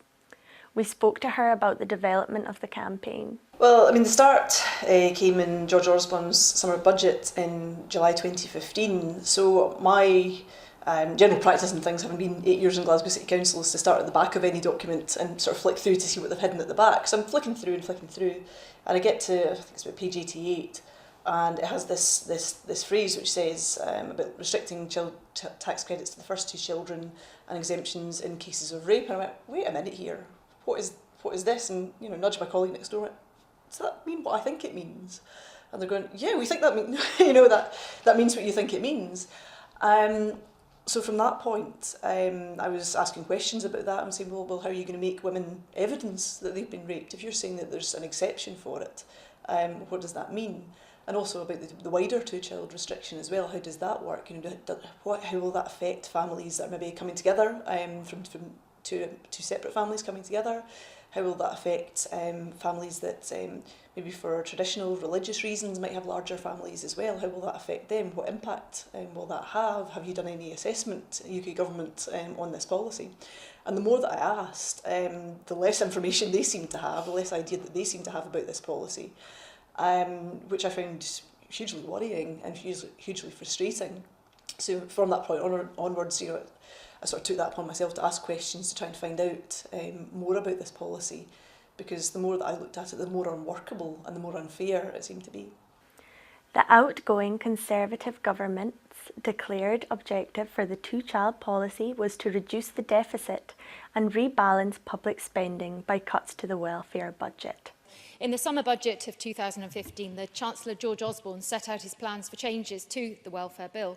18 months on, starting on the 6th of April of this year, child tax credits were limited to the first 2 children in the family. I'd like to note that for those families with 3 children or more and currently receiving tax benefits, their benefits will not be reduced. I'd also like to set out the reasons for the changes. Firstly, following spiralling spending by a previous Labour administration, concerted efforts have been made by a Conservative government to reduce public deficit and rebalance welfare spend, to restore fairness in the benefit system between those receiving benefits and those paying for them, with families relying on welfare support to make the same financial decisions as those supporting themselves solely through work. Critics say that while reducing the deficit is a reasonable objective, doing this at the expense of the most vulnerable in society is unfair and will result in an increase in child poverty. The Equalities and Human Rights Commission believe that the two-child policy breaches the UN Convention and the Rights of the Child in Articles 3 and 27, which state that children have the right to adequate living standards. The UN Committee on the Rights of the Child recommend that the UK Government revise the 2016 Welfare Reform and Work Act in order to fully respect the right of the child to have his or her best interests taken as primary consideration, taking into account the different impacts of the reform on groups of children, particularly those in vulnerable situations. In a briefing paper by Policy and Practice, they have warned that 2.1 million families are at risk if they have another child. 70% of these families are in work. They estimate as a result of the two-child policy up to 8,000 children will lose support of up to £2,780. Analysis by the Child Poverty Action Group and the Institute of Public Policy Research has found that once universal credit is fully rolled out, the two-child policy will result in up to 200,000 additional children in poverty. This represents an increase of more than 10% in child poverty. We asked Scottish Social Security Minister Jean Freeman whether she felt the two-child policy and rape clause was in keeping with a fair social security system in Scotland. For me, social security is a rights-based approach, that it is an investment we all make in ourselves and in each other, and the social security system we will have in Scotland will be one that is rights-based and that is founded on the principles of dignity, fairness and respect. And the UK government's child tax policy, which includes the rape clause, fundamentally contradicts that. And so for me, if we had the choice in Scotland, but we don't, because that policy remains reserved to the UK government, we would never for 1 minute countenance the introduction of the child tax policy, far less the rape clause or any of the other components of it. Ruth Davidson stated that she believes that the misinformation surrounding the rape clause is the reasoning behind the hostility towards the two-child policy. We asked Pauline McNeill to respond to this belief. So Ruth Davidson's been alleging that other parties have been scaring the public by misinforming people about the rape clause. No, in fact, she's misinforming people about the rape clause. We've all read through the guidance line by line. It's quite clear that you have to come forward, you have to complete a fairly lengthy form, and then you have to report it to a third-party agency. It's an absurd policy. And in fact, if you talk to any woman, it's a very sensitive issue. Or organisations that deal with women who have been raped, it's not very likely those women are going to come forward in any case. And in many cases they haven't come forward in the first place to report that rape, so it's very unlikely they're going to do it in those circumstances. I think what the Tories have done in inventing something is an exception to the rule for the two-child policy, and they've ended up undermining their policy, which I don't support anyway. So now they're defending the rape clause, and what they wanted to talk about was why they reduced the policy of support to only 2 children for child benefit, and they haven't been able to do that. Spent all the time discussing the rape clause. Christina McKelvey also criticised the word awkward used by Deputy Leader of the Scottish Conservatives, Jackson Carlow, when talking about the rape clause exemption. There is one part of this policy which is perhaps the most disgusting thing we have seen from the Tories yet. And I'm talking about the so-called rape clause, their one exemption to their 3 strikes and you're out tax policy. This clause is nothing less than a barbaric assault on women who have suffered the life-changing consequences of having had a child as a result of non-consensual sex. My tenacious colleague Alison Hewlett MP found this rape clause buried in the welfare reform some 21 months ago. But this Tory government has ignored all of her calls for sense and even compassion to prevail. Their very own Jackson Carlow has described the policy as awkward. Awkward for who, Mr Carlow? For your Tory party hoping to slip this through without the inconvenience of arousing hostile public interest? For you, Ruth Davidson, and your other colleagues now performing excruciating contortions in a bid to sidestep responsibility for this barbarism? Well, I say to Mr Carlow and Ms Davison, let the members of your side of this chamber hear this. For those who will find themselves trapped, humiliated and impoverished by this vicious and punitive piece of sophistry, it is a good deal more than awkward. It is devastating. Imagine if you or a member of your family find yourself already having suffered a rape or through domestic violence having to deal with this. To allow the state to use an 8-page form, and yes, it's an 8-page form, to snoop into the deepest recesses of your hurt and your trauma. Imagine, if you will, if you didn't report that rape because you just want to bury that awful memory, much like the person Kezia Dugdale spoke about. Imagine if you're still living with that abused partner who raped you. Imagine if you're in Northern Ireland and your application results in a report to the police. Imagine if you are that child named on that form. Well, we don't have to imagine, do we? This is not some dystopian story we are talking about. It's actual government policy, right here, right now, in this so-called civilised United Kingdom. This is deeper than disgusting. It is deliberate, calculated attack, not just on women who so often bear the brunt of Tory welfare cuts, but on their human rights as well. In the year 2015-2016, there were 1,692 rapes, 117 attempted rapes, and 10,273 sexual offences that were reported to the police. That's an increase of 7% from the previous year.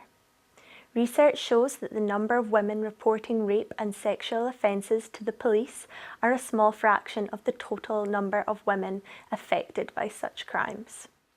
During the Holyrood debate, Scottish Labour Party leader Kezia Dugdale read out a letter from a rape survivor who recounts her own ordeal and the way that the rape clause would have affected her in her situation.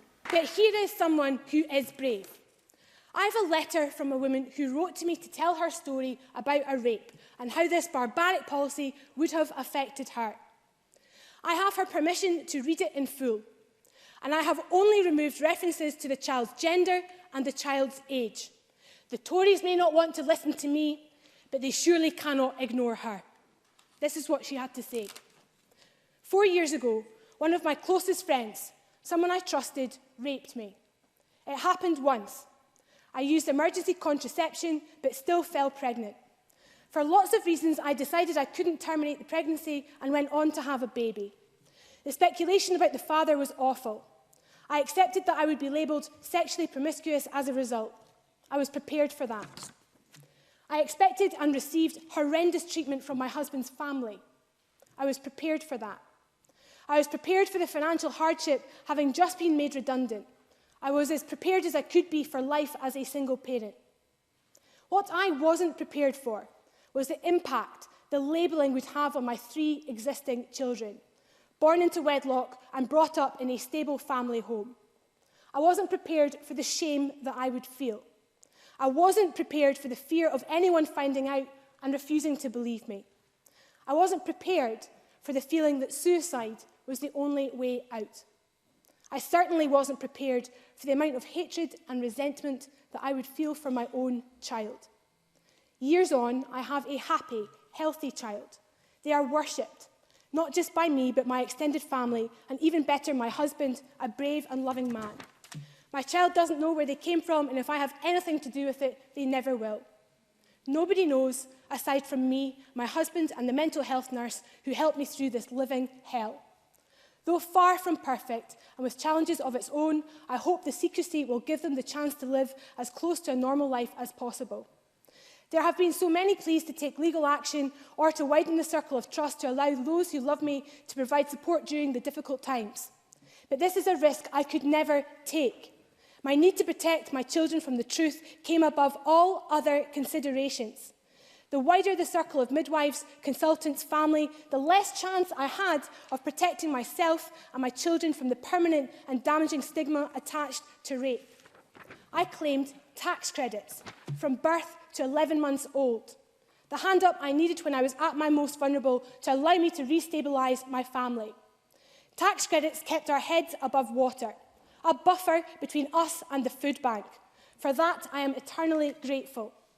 There is no way I could complete that awful form of shame, no matter what the consequences.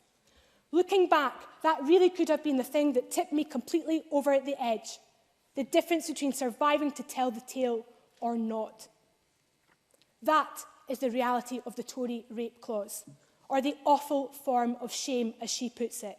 That is the burden this Tory government wants to put on victims of rape because it doesn't want to pay for more than 2 children in a poor family. It is an absolutely sickening state of affairs. But it's not the author of that letter or any other rape victim who should feel shame. It is those on the Tory benches here and in Westminster who refuse to act. Jean Freeman believes that the 2-child policy and so-called rape clause are undeliverable. The other thing about this policy is that it is so ill thought through. There has been limited consultation, very little, if any, in Scotland at all. It is not clear, and the DWP doesn't know, who are going to be these apparent third-party assessors when we have women's organisations in gender, rape crisis, women's aid, saying that they will not act as third-party assessors to this policy. We have the Royal College of Nursing saying there are serious ethical questions for them in terms of their professional code as to whether or not they would be willing to support this policy. So the policy itself currently is undeliverable. To date, there are no organisations in Scotland willing to participate as third-party verifiers for the rape clause. Sandy Brindley of Rape Crisis Scotland has stated, "It should go without saying that government policy should actively protect women who have experienced violence or abuse, rather than risking re-traumatising victims of rape and coercion by forcing them to disclose in order to receive benefits." Sandy went on to say that a choice between potential poverty or being forced to disclose rape is no choice at all. I think this policy would never have been implemented in Scotland. I think the Scottish Government and the Parliament have a good track record on violence against women and combating violence against women. I am so disappointed at this policy being implemented by the Westminster Government. I never thought it would go ahead when there's such widespread resistance to it. And also I think just people are really upset that this is what we're willing to put women through just to access benefits. Agreeing that this policy makes no consideration of women in coercive relationships, Marcia Scott, Chief Executive of Scottish Women's Aid, explained why Scottish Women's Aid have refused to participate as third-party verifiers. The family cap, first of all, is enormously problematic for an organization like ourselves that works with women who suffer from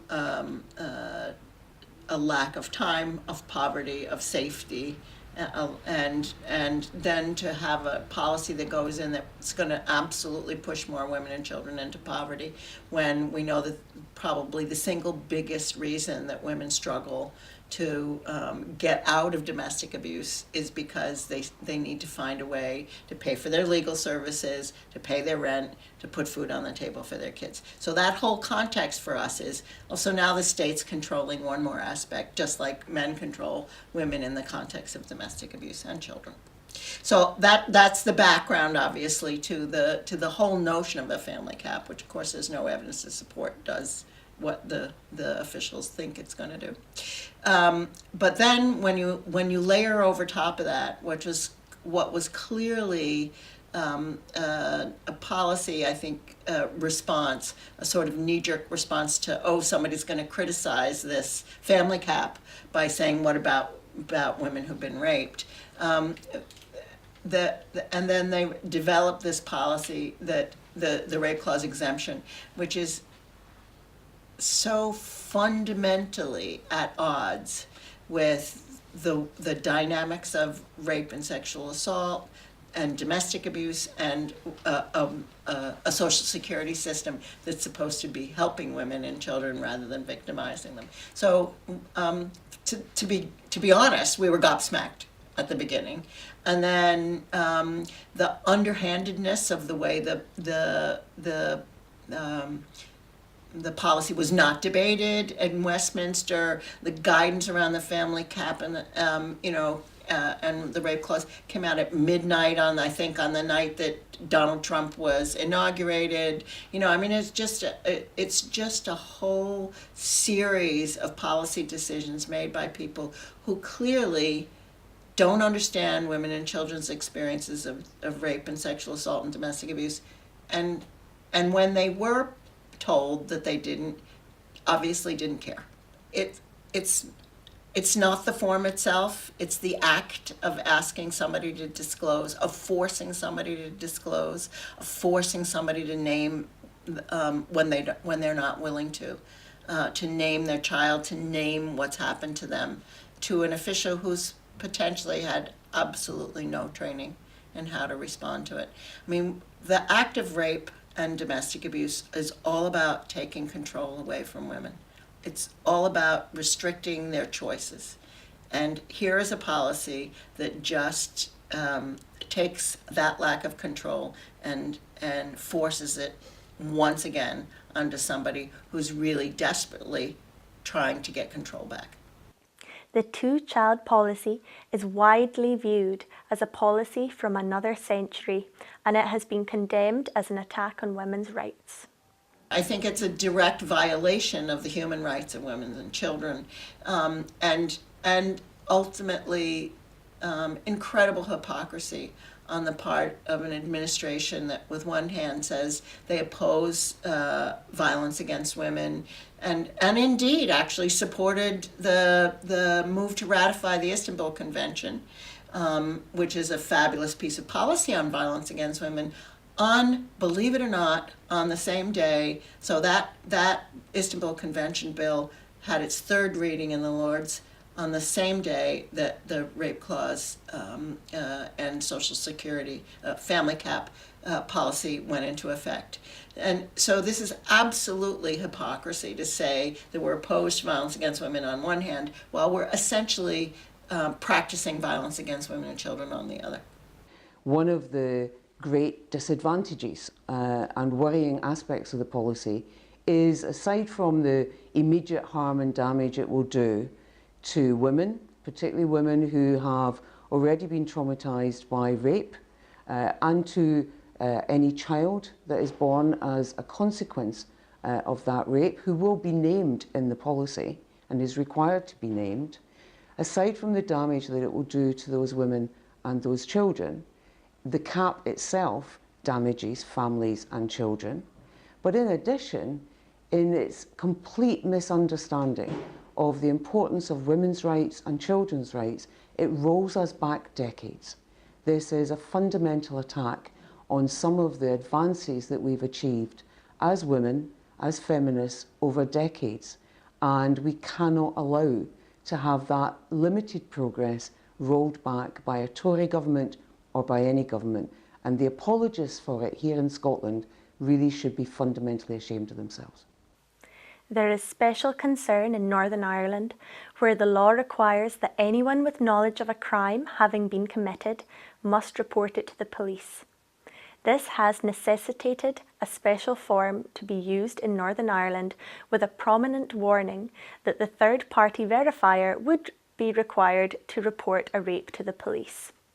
Jan Melia, the Chief Executive of Women's Aid in Northern Ireland, believes that the Social Security Amendment Regulations 2017 display a breathtaking lack of understanding of sexual violence and callous disregard for the well-being of victims.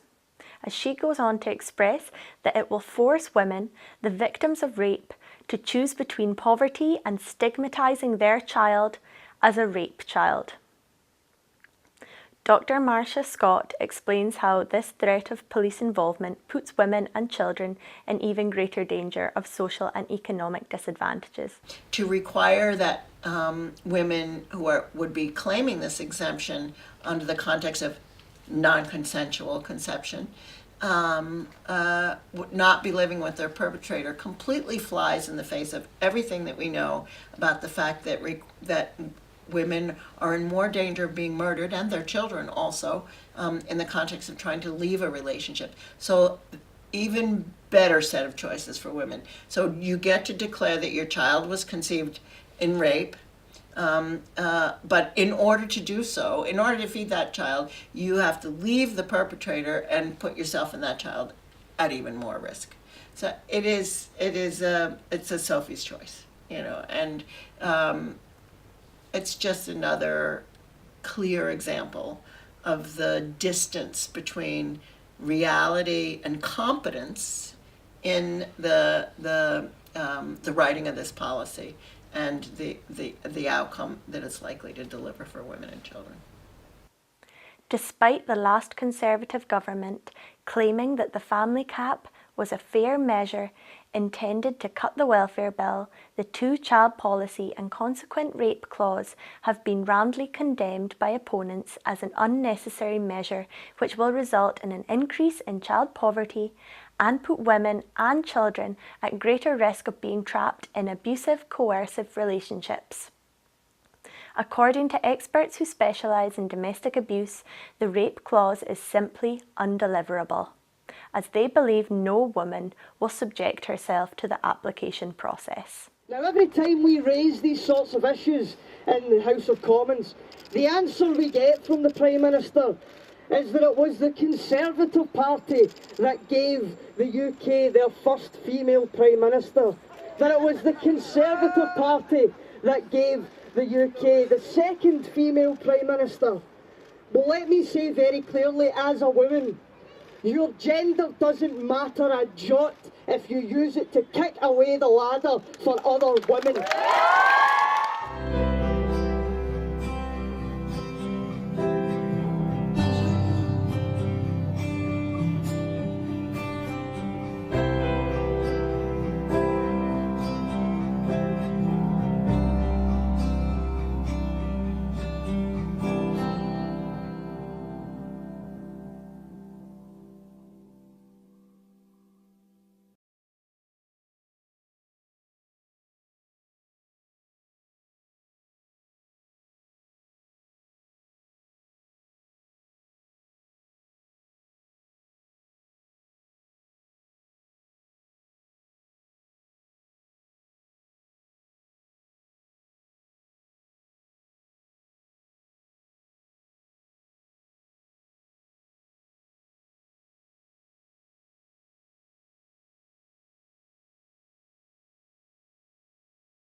Wherever you stand, get the fresh view of what's happening in Scotland with iScot.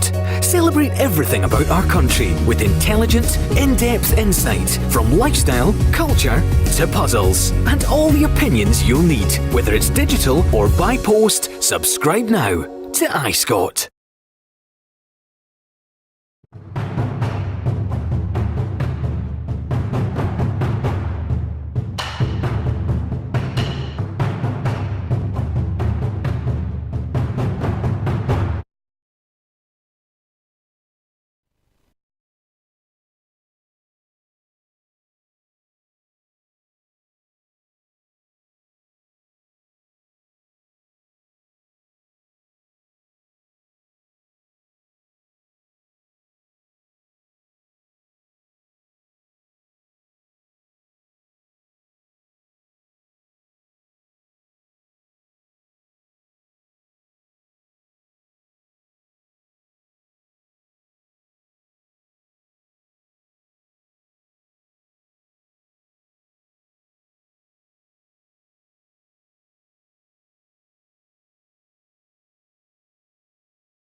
Hi.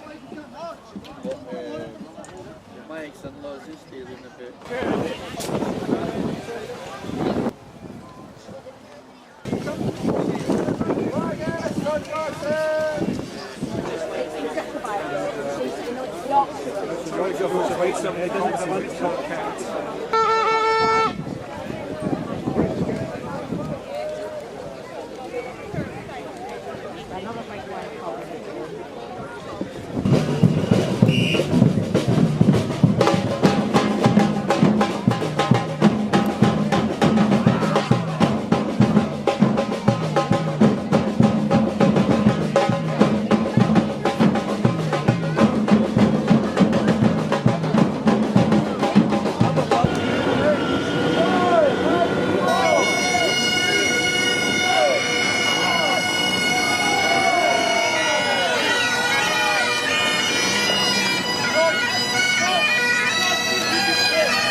Party.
Must be.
Wherever you stand, get the fresh view of what's happening in Scotland with iScot. Celebrate everything about our country with intelligent, in-depth insight from lifestyle, culture to puzzles. And all the opinions you'll need, whether it's digital or by post. Subscribe now to iScot.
Good morning, ladies and gentlemen, and welcome to the press conference following the special meeting of the European Council on Brexit. Without further ado, I first invite the President of the European Council, Donald Tusk, to take the floor. Thank you, Preben. Mr. President, dear friends, tonight, the European Council decided to grant the United Kingdom a flexible extension of the Article 50 period until the 31st of October. This means an additional 6 months for the UK. During this time, the course of action will be entirely in the UK's hands. It can still ratify the withdrawal agreement, in which case the extension will be terminated. It can also reconsider the whole Brexit strategy. That might lead to changes in the political declaration, but not in the withdrawal agreement. Until the end of this period, the UK will also have the possibility to revoke Article 50 and cancel Brexit altogether. The UK will continue its sincere cooperation as a full member state with all its rights and as a close friend and trusted ally in the future. Let me finish with a message to our British friends. This extension is as flexible as I expected and a little bit shorter than I expected, but it's still enough to find the best possible solution. Please do not waste this time. Thank you. Thank you. And now President Juncker of the European Commission. Oui, bonjour. Good morning, Donald. Good morning, ladies and gentlemen. We had a meeting which was sometimes difficult, but always led by our wish to reach agreement amongst the 27 and with the United Kingdom. Now, from an institutional point of view, I would simply like to say that the Commission is entirely satisfied with the outcome. We have agreed that there may be occasions where the 27 will need to meet as 27 without our British friends in order to discuss the future developments. Now, some people have said that we're trying to introduce different types of status between different countries in the EU, including between countries leaving and countries remaining. But there's a precedent, of course, for dealing with different countries in a different way. When I was President of the European Council in December 1997, I proposed to my colleagues that the Eurogroup be set up. There was great reluctance, the UK, Denmark, Sweden and others. But we did this because we felt that those who needed to manage the single currency together should be able to speak amongst themselves, while obviously ensuring proper continuity with the work of the Council of Ministers, the Ministers of Finance at the time. That's basically what we've done today. We have recalled to our British colleagues that there should be the principle of sincere cooperation between all member states, and we are convinced that the United Kingdom will respect its obligations. In June, when we meet again, we will not be renegotiating amongst ourselves or with the UK the agreement that was reached months ago, because the withdrawal agreement must be respected in its entirety. And we don't want the withdrawal agreement to be called into question, because that would jeopardize the backstop agreement that we have negotiated with our Irish friends. And I'm sure our Irish friends comforted to see that their wishes and concerns have been taken into account by their friends in the European Union.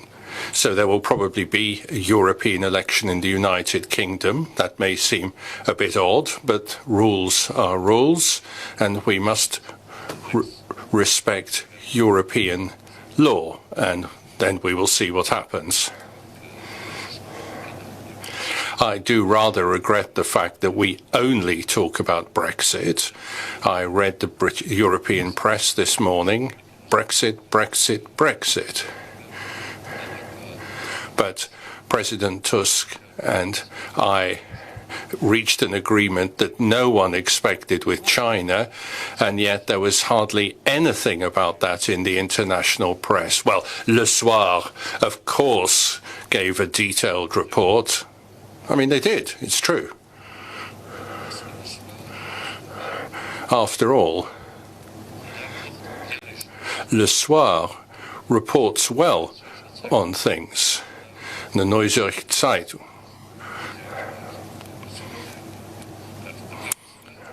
Which, of course, is from outside the European Union. Le Soir did report on what I consider to be a historic agreement. But what it proves is that we are over-focused on matters relating to Brexit and insufficiently focused on other matters that we work on. So yes, I'm very happy that an agreement has been reached amongst the 27. I think it was essential to demonstrate that the 27 stand united in their analysis and in their action, and in October we'll see what happens. A meeting, too long a meeting. Thank you, and the floor is now open for your questions, and I think the first question goes to Chris. Yes, the gentleman to our right. Thank you, Preben. It's Chris Morris from BBC. President Tusk, you said the extension was a little shorter than you expected.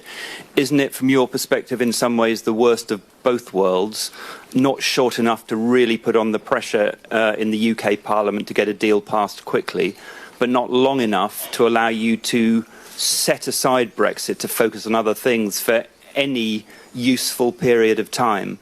And secondly, as you know, Article 50 says nothing, or doesn't rule out multiple extensions. Is there anything in the language agreed today which says October the 31st is the final deadline, or is it possible that come mid to late October we will once again be having a summit like this and working out how much longer we're going to extend again?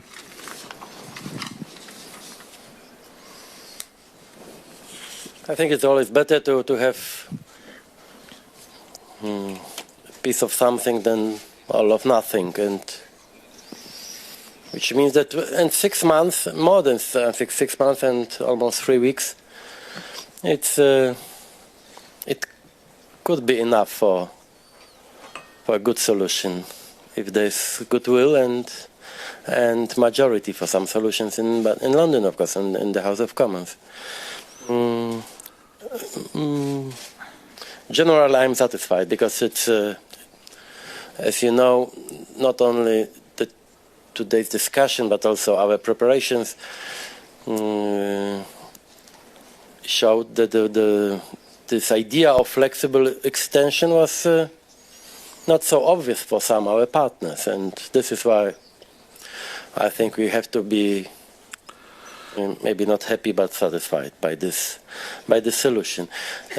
Our intention is to finalize the whole process in October, but and the political intention was clear among the member states that our wish and our hope is that the UK will be ready with the final solution until the end of October. But I'm too old to exclude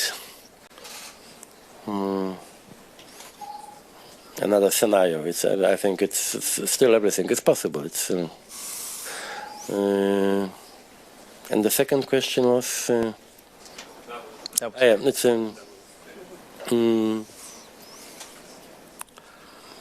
Jean-Claude, maybe. A hard Brexit without a deal would be a total disaster. Everyone knows that. So we have to do everything to avoid a hard deal. That's what Donald and myself are trying to do. Till now we have been quite successful. I like the decision we have taken tonight because the end date has been fixed on the 31 of October. I have to leave my job on the 1st of November this year, so my guess would be that we will have not a night session, because if we had, I have to leave the meeting at midnight.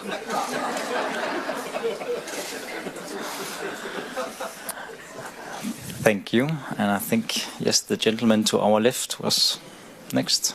Jim. Thank you. Good morning. Jim Brunsden from the Financial Times.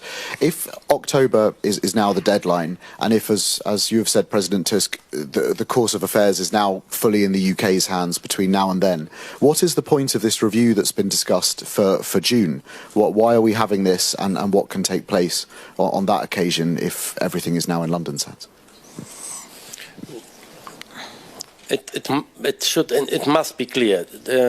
This assessment or review in June is only to update us on the progress when it comes to ratification process and legal processes in the UK. This June is not for decisions about extension or and my intention is not to discuss, but only to inform the member states about the current situation. It's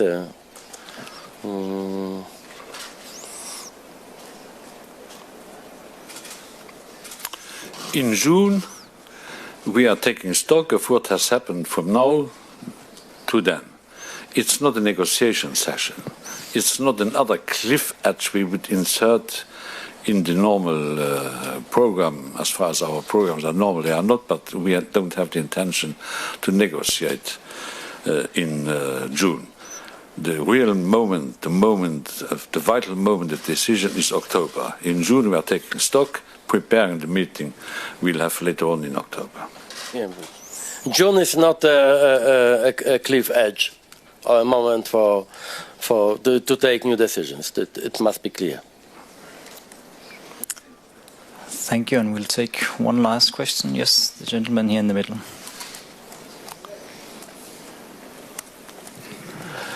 Nikos Chrysoloras from Bloomberg News. Can I ask you to elaborate on paragraphs 7 and 8 of today's decision?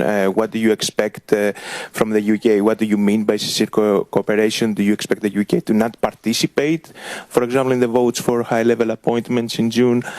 What exactly is it that you expect? And the second question, if I may, given the differences today over the length of extension, would you insist that the EU unity of the 27 still holds, or did France go rogue today?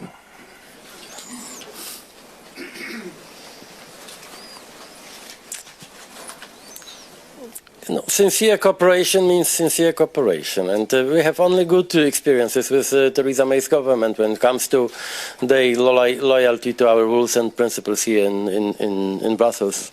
And there's no any kind of intention to establish a new format for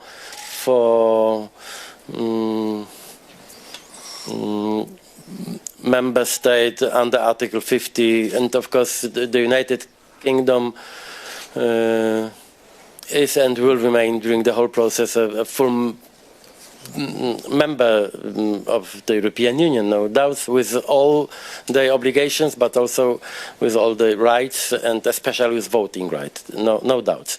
But our intention was to have some, political guarantees and declarations that the UK will not use any kind of political blockings or tricks to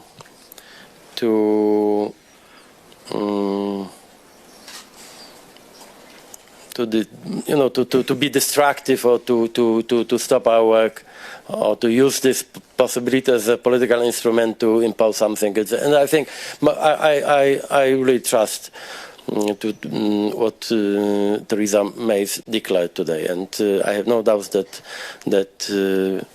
this term sincere cooperation is treated seriously. The reference to sincere cooperation is a reference to the basic principle of the treaties, which are governing our living together. And I trust Theresa May that the United Kingdom will not step away from the treaty obligation. They have to cooperate with the other member states in a sincere, loyal way. I know that in parts of Europe, sometimes in Britain too, there is this idea that Britain could block in the next coming years decisions of the European Union. We had heard voices coming from Britain that Britain wants to be a very difficult partner of the others. That's nothing new. The other point is that we should de-dramatize this issue, because the next big decisions we have to take, appointment of the President of the European Council, of the one of the European Commission, and others, can be dealt with qualified majority. Even trade treaties have to be dealt with and can be dealt with and must be dealt with, if necessary, by qualified majority voting. So the possibilities for Britain to block decisions are very, very limited. So I wanted just to add this to the remarks of the President. And the second question on EU27 unity. We are united enough to have a common conclusions, and this is unity doesn't mean that we are always, all 27 or 28 member states on the same or identical position, but unity in our case means that we are always able to find a compromise, and this was that case. We'll have a Brexit with a deal. I would have preferred a deal without Brexit. It's still much easier to build majority here, or even unity, than in the House of Commons, as you know. I'm repeating myself by saying that the Sphinx is an open book by comparison to the British Parliament. Thank you. This concludes the press conference. Good night.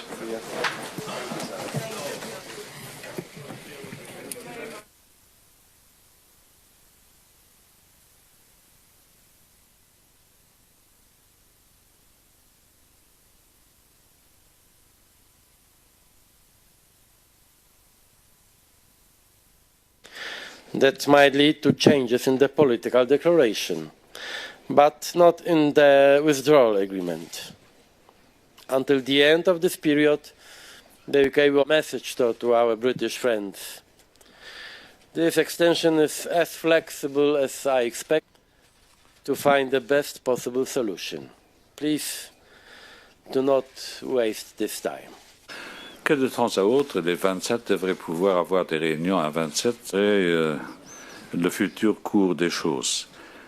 On me dit souvent au départ que nous introduisions une différence de statut entre les différents États membres de l'Union européenne, les Danois, les Suédois, d'autres.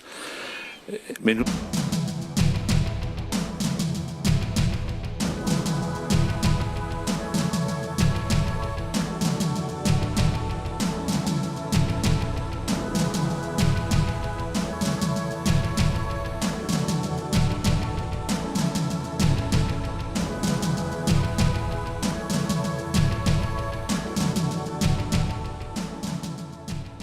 Well, it's lovely to be out on such a sunny evening in Edinburgh, but it's a shame that we have to be out tonight protesting against the two-child cap and the rape clause, well more than a year since Alison Thewlis, my colleague at Westminster, first spotted it in the small print of a Tory budget.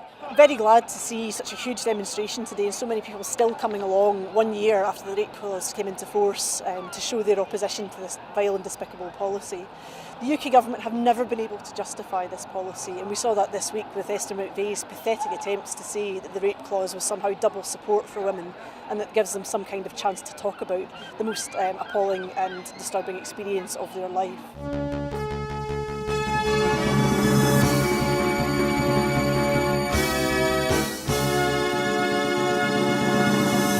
As you can see behind me, we're at the very beginning of the All Under One Banner rally. You can obviously hear the pipers behind me as events are about to kick off.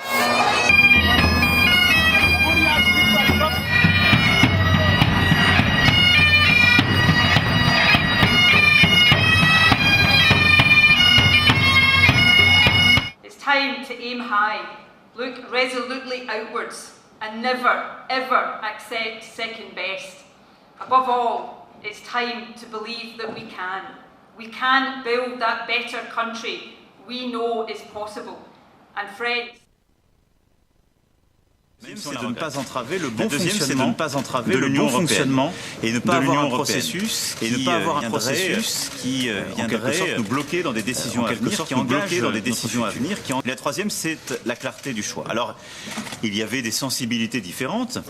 Et c'est normal, et donc une discussion qui a pris du temps, mais qui nous a permis d'aboutir à un compromis, dont la première chose est que, comme depuis le début de ces discussions sur le Brexit, nous avons préservé l'unité des 27, ce qui est pour nous important.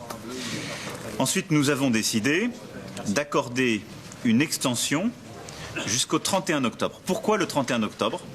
En vertu de ce que je viens de dire, pour nous assurer que lorsque la prochaine Commission européenne prendra ses fonctions, nous aurons traité le sujet. Elle s'installera, en vertu de notre traité, le 1er novembre prochain. Et nous aurons un point de rendez-vous au Conseil européen du mois de juin. Ce qui veut dire qu'il appartient maintenant aux Britanniques d'abord d'être clairs avec eux-mêmes et avec leur peuple.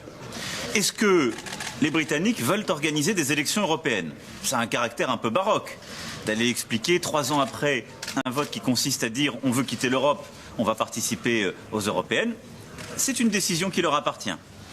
S'ils poursuivent la discussion sur le Brexit, de toute façon, cette participation sera provisoire, puisque le jour où la Grande-Bretagne quitte, les parlementaires quitteront le Parlement européen, ces parlementaires élus par la Grande-Bretagne.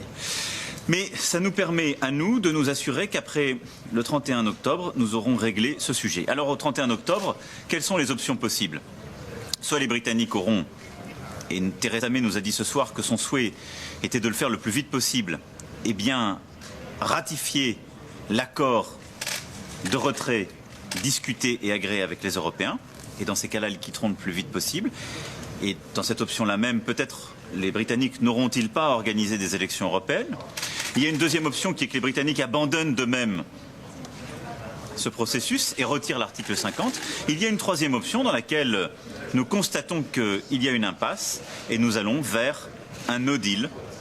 Mais nous aurons à ce moment-là le temps de le préparer. Est-ce que Theresa May vous a convaincu qu'il y aura réellement une solution au 31 octobre? Écoutez, nous n'avons aucune certitude aujourd'hui. Et nous avons pu expérimenter par le passé le fait qu'il y avait beaucoup de difficultés. Qu'est-ce qui nous a convaincus qu'il fallait octroyer un nouveau délai? Le fait que pour la première fois depuis 2 ans et demi, Theresa May nous a expliqué qu'elle avait déclenché une discussion avec le Parti travailliste, ce qui est une première depuis des décennies dans le système politique britannique, et que ceci pouvait la conduire à obtenir une majorité, gardant les membres de son parti qui la soutenaient et ajoutant des nouveaux parlementaires. Je ne sais absolument pas si cela aboutira à un résultat. Et il ne m'appartient pas de faire des projections. Ce qui est sûr, c'est que cette butée du 31 octobre nous protège, parce que soit ils ont un accord, et c'est très bien, et nous pouvons à ce moment-là discuter des relations futures et poursuivre notre cheminement, soit ils décident eux-mêmes de retirer le Brexit, soit de toute façon, le no deal, qui n'est pas notre préférence, reste une option. Ils peuvent demander une autre extension en octobre, ou c'est la dernière fois? À mes yeux aujourd'hui, s'il n'y a pas de phénomène nouveau, et je le disais tout à l'heure, pourquoi le 30 octobre est à mes yeux une date clé? Il y en avait deux. Il y a les élections européennes, c'était le délai que nous avions discuté au dernier Conseil européen, et c'est le 30 octobre, avant le 31 octobre, c'est-à-dire avant l'installation d'une nouvelle commission. Sinon, ça veut dire qu'on change totalement d'environnement et qu'à ce moment-là, de facto, ils décident ou bien un no deal ou bien de sortir de l'option Brexit. C'est ce que je disais à l'instant. Donc on sort de toute façon de l'univers actuel le 31 octobre, de manière très claire, et c'est ce qui a été décidé ce soir. Ou alors la sortie complète du processus qu'ils peuvent décider, je le rappelle, qui est à leur main. On n'est pas, l'article 50 est à eux. Sur les 3 points que vous citiez tout à l'heure, les points que vous avez donnés en arrivant, est-ce que vous vous êtes senti isolé ce soir? Non, je viens de les rappeler. Respect du vote britannique, c'est-à-dire il y avait des tentations d'aller très loin dans les octrois de délai.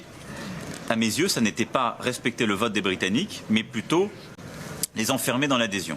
Le deuxième principe que j'avais apporté, c'était de ne pas entraver le bon fonctionnement de l'Union européenne. C'est la clé et l'explication de ce délai du 31 octobre.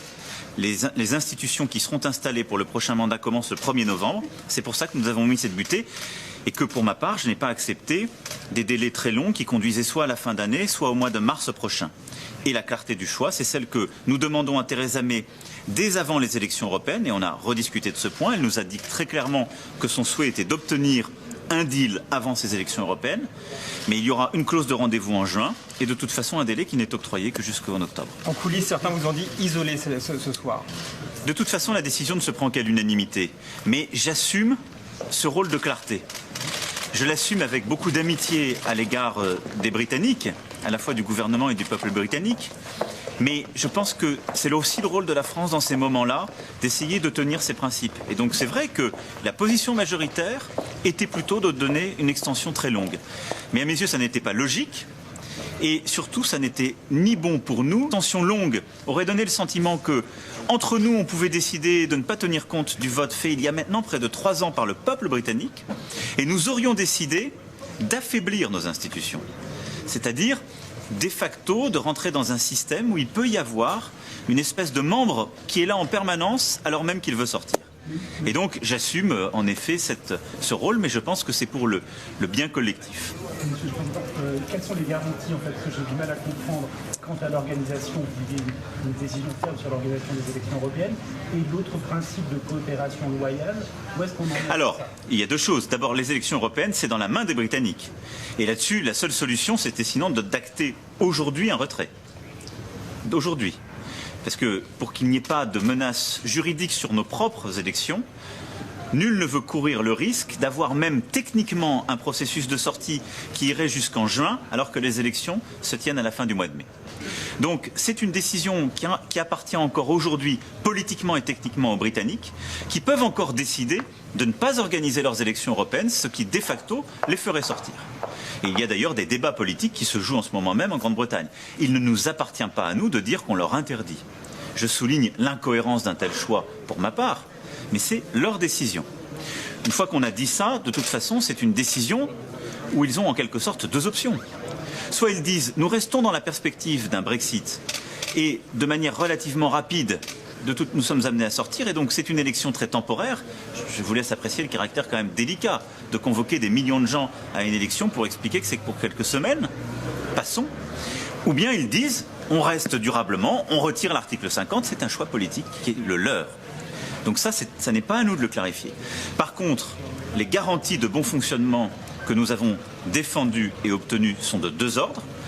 D'abord, sur la base de la proposition faite par la Commission et le Conseil, il est acté dans les conclusions de ce soir que nous pouvons nous réunir à 27. Et donc il y a, si je puis dire, des éléments, et que nous prenons note des engagements britanniques, et qu'en vertu du traité, d'ailleurs, nous lui demandons, en bonne foi, de respecter les autres membres.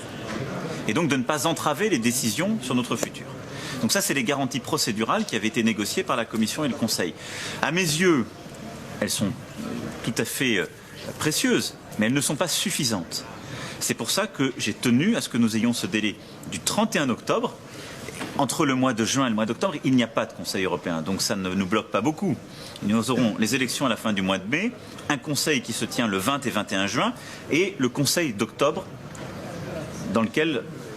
au cours duquel nous apprécierons à ce moment-là la décision finale. Et donc il n'y avait pas d'impact à passer du jour d'après des élections européennes au 31 octobre, puisque la date qui fait sens, c'est le 1er novembre et l'arrivée de la Commission. Et juridiquement, ça vous semble suffisant? Est-ce que les conclusions du Conseil par rapport à un traité, c'est pas...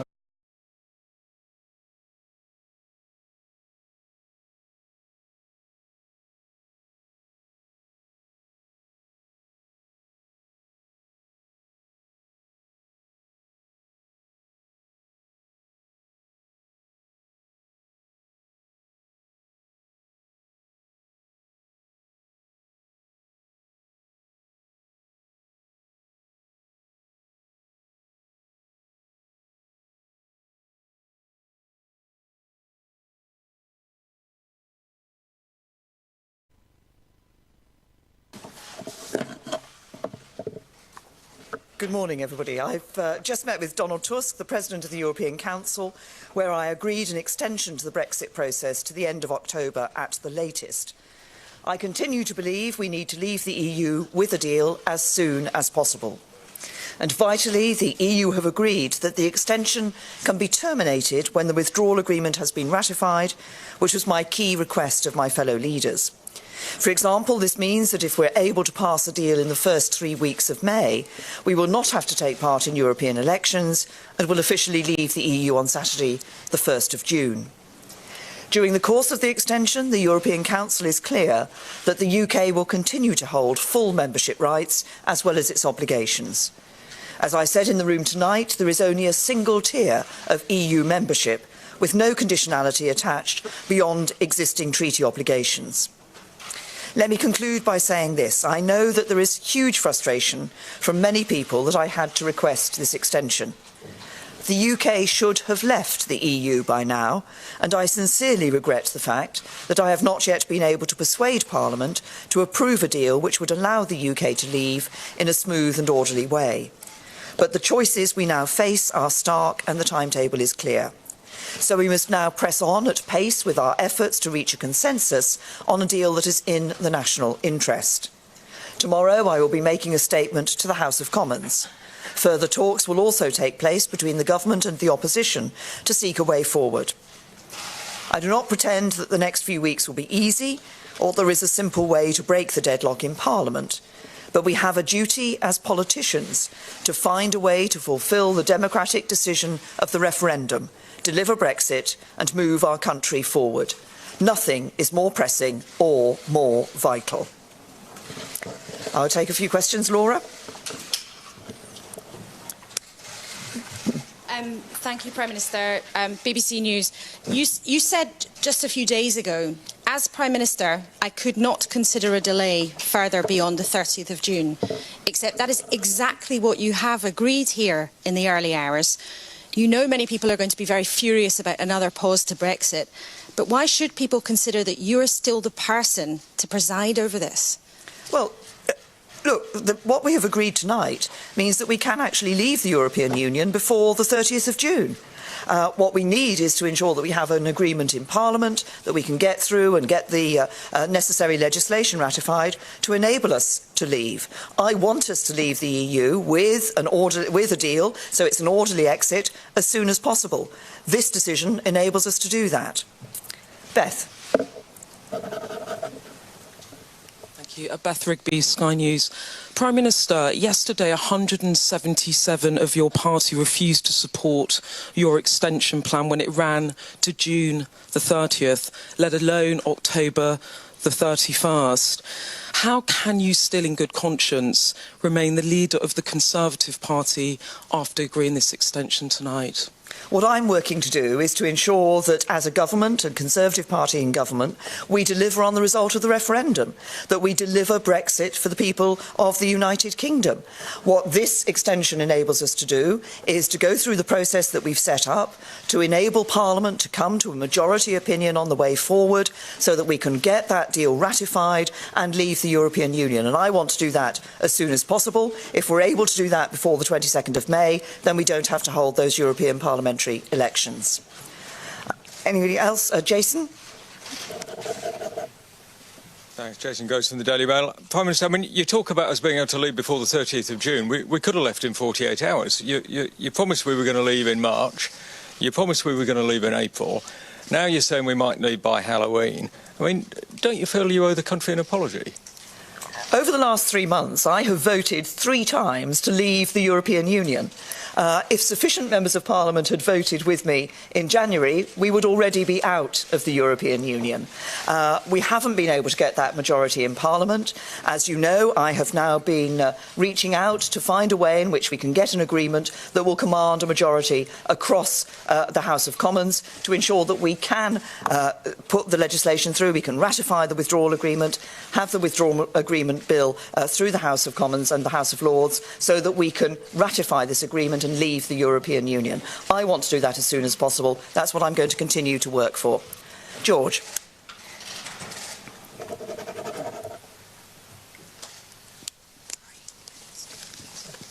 George Parker from the Financial Times. A very quick question. Can the deadline of October the 31st be extended again? I think Donald Tusk suggested it could be. And a more specific question, you said there's only a single tier of EU membership. What were the kind of conditions that the other member states wanted to attach to our continued membership? Well, as you'll have seen from the decision that has come out of the Council tonight, it's very clear that we will continue to abide by our obligations, and as I wrote in my letter to Donald Tusk last week, that we will continue to abide by our duty of sincere cooperation as members of the European Union. The Council and the agreement that we've come to tonight is for that extension to the 31st of October. As I say, I'm clear that we should all be working now in the UK to make sure that we can find a way forward in Parliament, we can get a majority in Parliament to ratify the withdrawal agreement and ensure that we can leave as soon as possible. Paul. Paul Brandon from ITV News. Prime Minister, first we were leaving on the 29th of March, then it was the 22nd of May.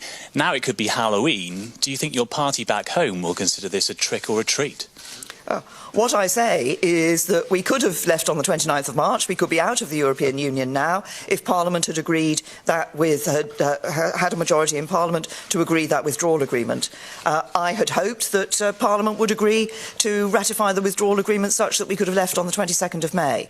If we can now find an agreement in Parliament and put the legislation through in time, we could still leave on the 22nd of May and not hold those European parliamentary elections. What we must all be working for is to find a way that we can get a majority in Parliament so that we can leave the European Union, deliver on the referendum and do it as soon as possible. Pippa? Yes, sorry, I was looking. Pippa Carrera from the Daily Mirror. Prime Minister, Donald Tusk suggested that we could keep on coming back and asking for extensions. What confidence can you give the British people and your own party that Brexit will ever actually happen? Well, I'm very clear that we must deliver as a government on Brexit. Parliament gave the referendum, the choice to people in the referendum. The government said that we would abide by the decision that the British people took. It is now our duty to deliver on that decision. We could already have left the European Union. What I want to do now is to work to ensure that we get that majority in Parliament such that we can ratify this agreement, leave the European Union, do it in an orderly way with a deal and do it as soon as possible. Thank you.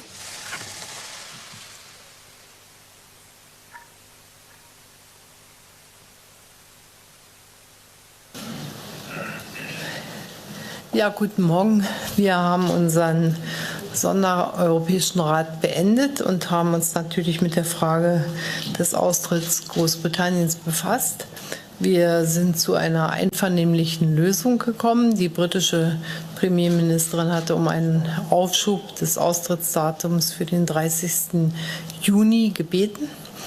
Wir haben uns die Dinge angeschaut und haben gesagt, wir wollen das auf den Oktober verschieben, weil wir von unserer Seite sagen, wir wollen einen geordneten Austritt Großbritanniens. Und dieser geordnete Austritt Großbritanniens kann am besten dadurch gesichert werden, dass wir auch eine gewisse Zeit lassen. Wir werden im Juni noch einmal die Situation überprüfen und unsere Befindlichkeit sagen, wie es steht. Aber der Punkt, den wir heute festlegen, ist, dass wir dann schauen am 31. Oktober, wie die Dinge stehen. Für mich und für die deutsche Position war klar, wir kämpfen und setzen uns ein für einen geordneten Austritt, nicht wegen britischer Forderungen, sondern wegen des eigenen Interesses. Wir haben in der Zeit der Diskussion jetzt über 3 Jahre eine gemeinsame Position von 27 Mitgliedstaaten erreicht. Die haben wir auch über den heutigen Abend erhalten. Und insofern wollen wir diese Position auch fortsetzen. Und die heißt, dass in einer Situation, in der wir uns befinden, die wir bedauern, dass Großbritannien ausscheidet, wir trotzdem einen geordneten Austritt wollen.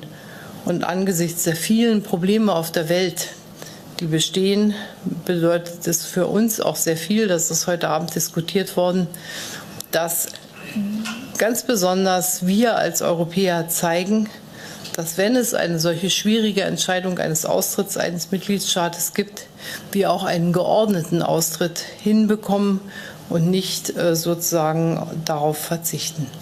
In diesem Sinne war das heute ein sehr intensiver, sehr guter Abend, der wieder einmal die Einigkeit der Europäischen Union gezeigt hat und die 27 Staaten, die jetzt über viele Monate und Jahre gezeigt haben, dass sie den gemeinsamen Weg gehen wollen, werden ihn auch in Zukunft gemeinsam gehen.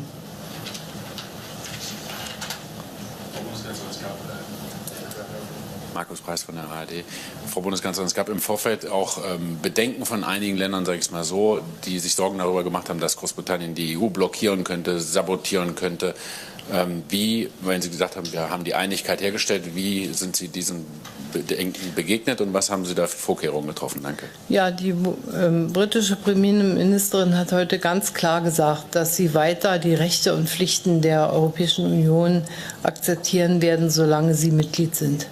Und das haben wir auch akzeptiert und haben noch einmal deutlich gesagt, dass wir das auch erwarten von der britischen Regierung. Und wir haben aber auch keinen Zweifel, dass es so eintritt. Das heißt, das war nicht der entscheidende Punkt. Der entscheidende Punkt ist, wann wird das britische Parlament sozusagen seine Zustimmung zum Austrittsabkommen geben? Wir haben noch einmal klargemacht, dass das Austrittsabkommen gilt, dass es nicht verändert wird, dass wir über die zukünftigen Beziehungen durchaus sprechen können. Und auf dieser Basis sind wir relativ sicher, dass auch Großbritannien versucht, einen geordneten Austritt aus der Europäischen Union zu finden. Letzte Frage, Frau Gilling. Frau Bundeskanzlerin, erklären Sie uns den Vorteil des Austrittsdatums 31. Oktober, außer dass er ein Kompromiss zwischen Macrons und Ihrer Position ist. Und wie haben Sie den französischen Präsidenten heute auf diesem Rat erlebt?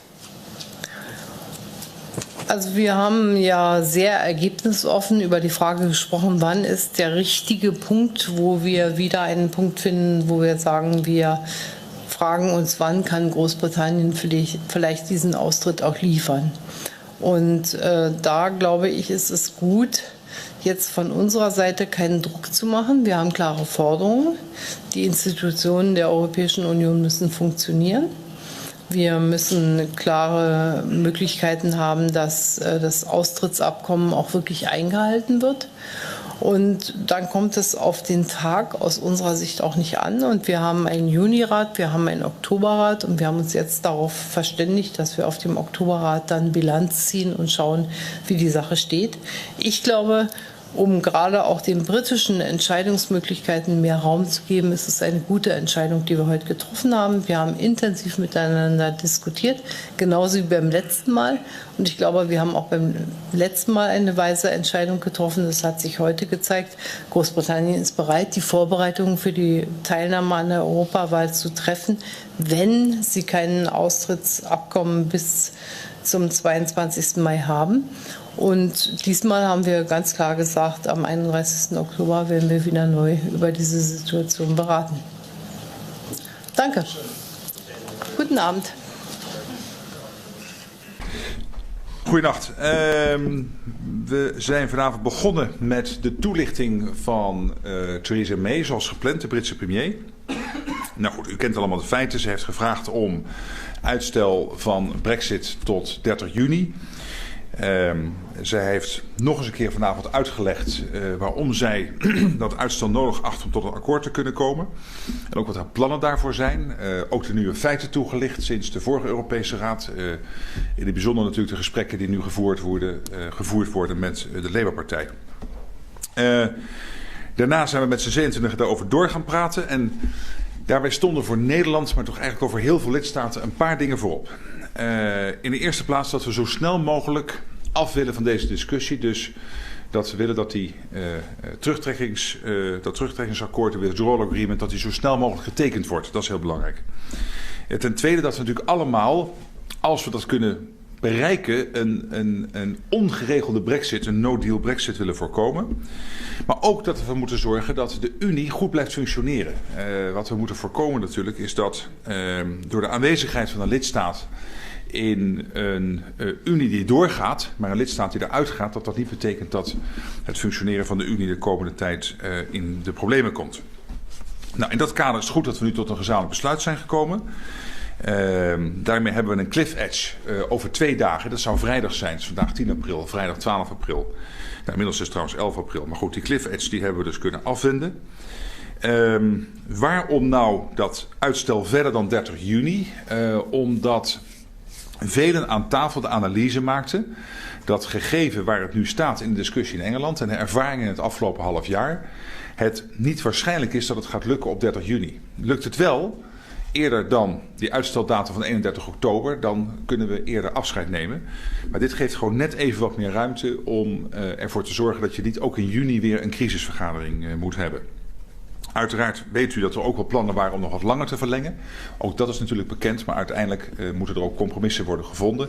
En ik vind dit een zeer aanvaardbaar compromis om op 31 oktober die datum nu te zetten. Dat betekent dus dat het interne Britse proces nu de ruimte krijgt om tot dat terugtrekkingsakkoord, de overeenstemming erover, om dat nu te gaan bereiken. Ook bekend is dat de 27 lidstaten die doorgaan bereid zijn om in dat kader opnieuw te kijken naar de politieke verklaring. Het terugtrekkingsakkoord dat staat, maar de politieke verklaring, daar zijn we altijd bereid geweest opnieuw naar de tekst daarvan te kijken. Bijvoorbeeld om die toekomstige relatie tussen de Europese Unie die verder gaat en het Verenigd Koninkrijk, om die ambitieuzer te formuleren, als dat iets zou zijn wat Groot-Brittannië wenst. Maar tegelijkertijd ook te voorkomen dat via een wijziging van een politieke verklaring alsnog het terugtrekkingsakkoord of de Unie-verdragen schade wordt gedaan. Ook dat is van belang en ook dat realiseert Theresa May zich. En die heeft vanavond ook nogmaals verklaard dat het haar doel is om niet te komen aan het terugtrekkingsakkoord. En ook niet zij de bedoeling heeft om via die politieke verklaring alsnog dat terugtrekkingsakkoord te beschadigen. Tijdens de Europese Raad van 20 en 21 juni zullen we de tussenstand opnemen. Dus dat is niet een moment om weer te besluiten wat gaan we nou doen. We hebben nu besloten tot uitstel tot eind oktober. Maar dat is wel een soort moment waarop we kijken hoe gaat het met de voortgang, liggen we op schema en waar kunnen we nog dingen verder versnellen. Maar nogmaals, geen cliff edge in juni. Dat komt terug in oktober en hopelijk is er daarvoor dan natuurlijk duidelijkheid vanuit Groot-Brittannië over hoe zij die uittreding van hun kant ook politiek mogelijk maken. Wie mag eerst het woord geven? Telegraaf en daarna BNR. Meneer Rutte, u zei vooraf dat Theresa May veel vragen had te beantwoorden. Wat vond u, er is verlenging gegeven, dus blijkbaar heeft ze iets goeds verteld. Wat vond u zo goed aan haar verhaal vandaag en wat heeft ze u kunnen beloven over de parlementaire behandeling daar in het VK, wat u voldoende vertrouwen inboezemt om ook akkoord te gaan? Ja, kijk, beloftes had ik niet verwacht vanavond, omdat we weten dat natuurlijk de politieke situatie in Groot-Brittannië nog steeds onvoorspelbaar is. En je kunt dus wel beloftes vragen, maar die ga je niet krijgen. Maar je kunt wel van onze Britse collega vragen, wat is jouw plan? Hoe zie je het voor je? Wat zijn de variabelen? En een paar zaken zag je terugkomen als een rode draad in de bijdrage van mijzelf en van collega's. Namelijk in de eerste plaats, realiseren jullie in Groot-Brittannië dat die uittredingsverklaring dat die niet meer ter discussie kan staan? Ja, dat is heel duidelijk. Realiseren jullie dat we wel bereid zijn te kijken naar de politieke verklaring? Ja, dat weten we. Die willen jullie best wat ambitieuzer maken als dat helpt om uiteindelijk steun te krijgen voor het uittredingsverdrag. Realiseren jullie je dat je op geen enkele manier het functioneren van de Unie kunt belemmeren op alle onderwerpen waar wij gezamenlijk nu verder gaan?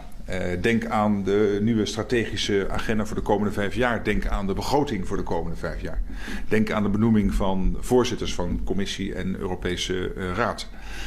Nou, en realiseren jullie in het algemeen dat wij verwachten dat Groot-Brittannië zich als een fatsoenlijke lidstaat zal opstellen met alle juridische rechten, maar ook alle juridische en politieke verplichtingen? Ja, dat doen we.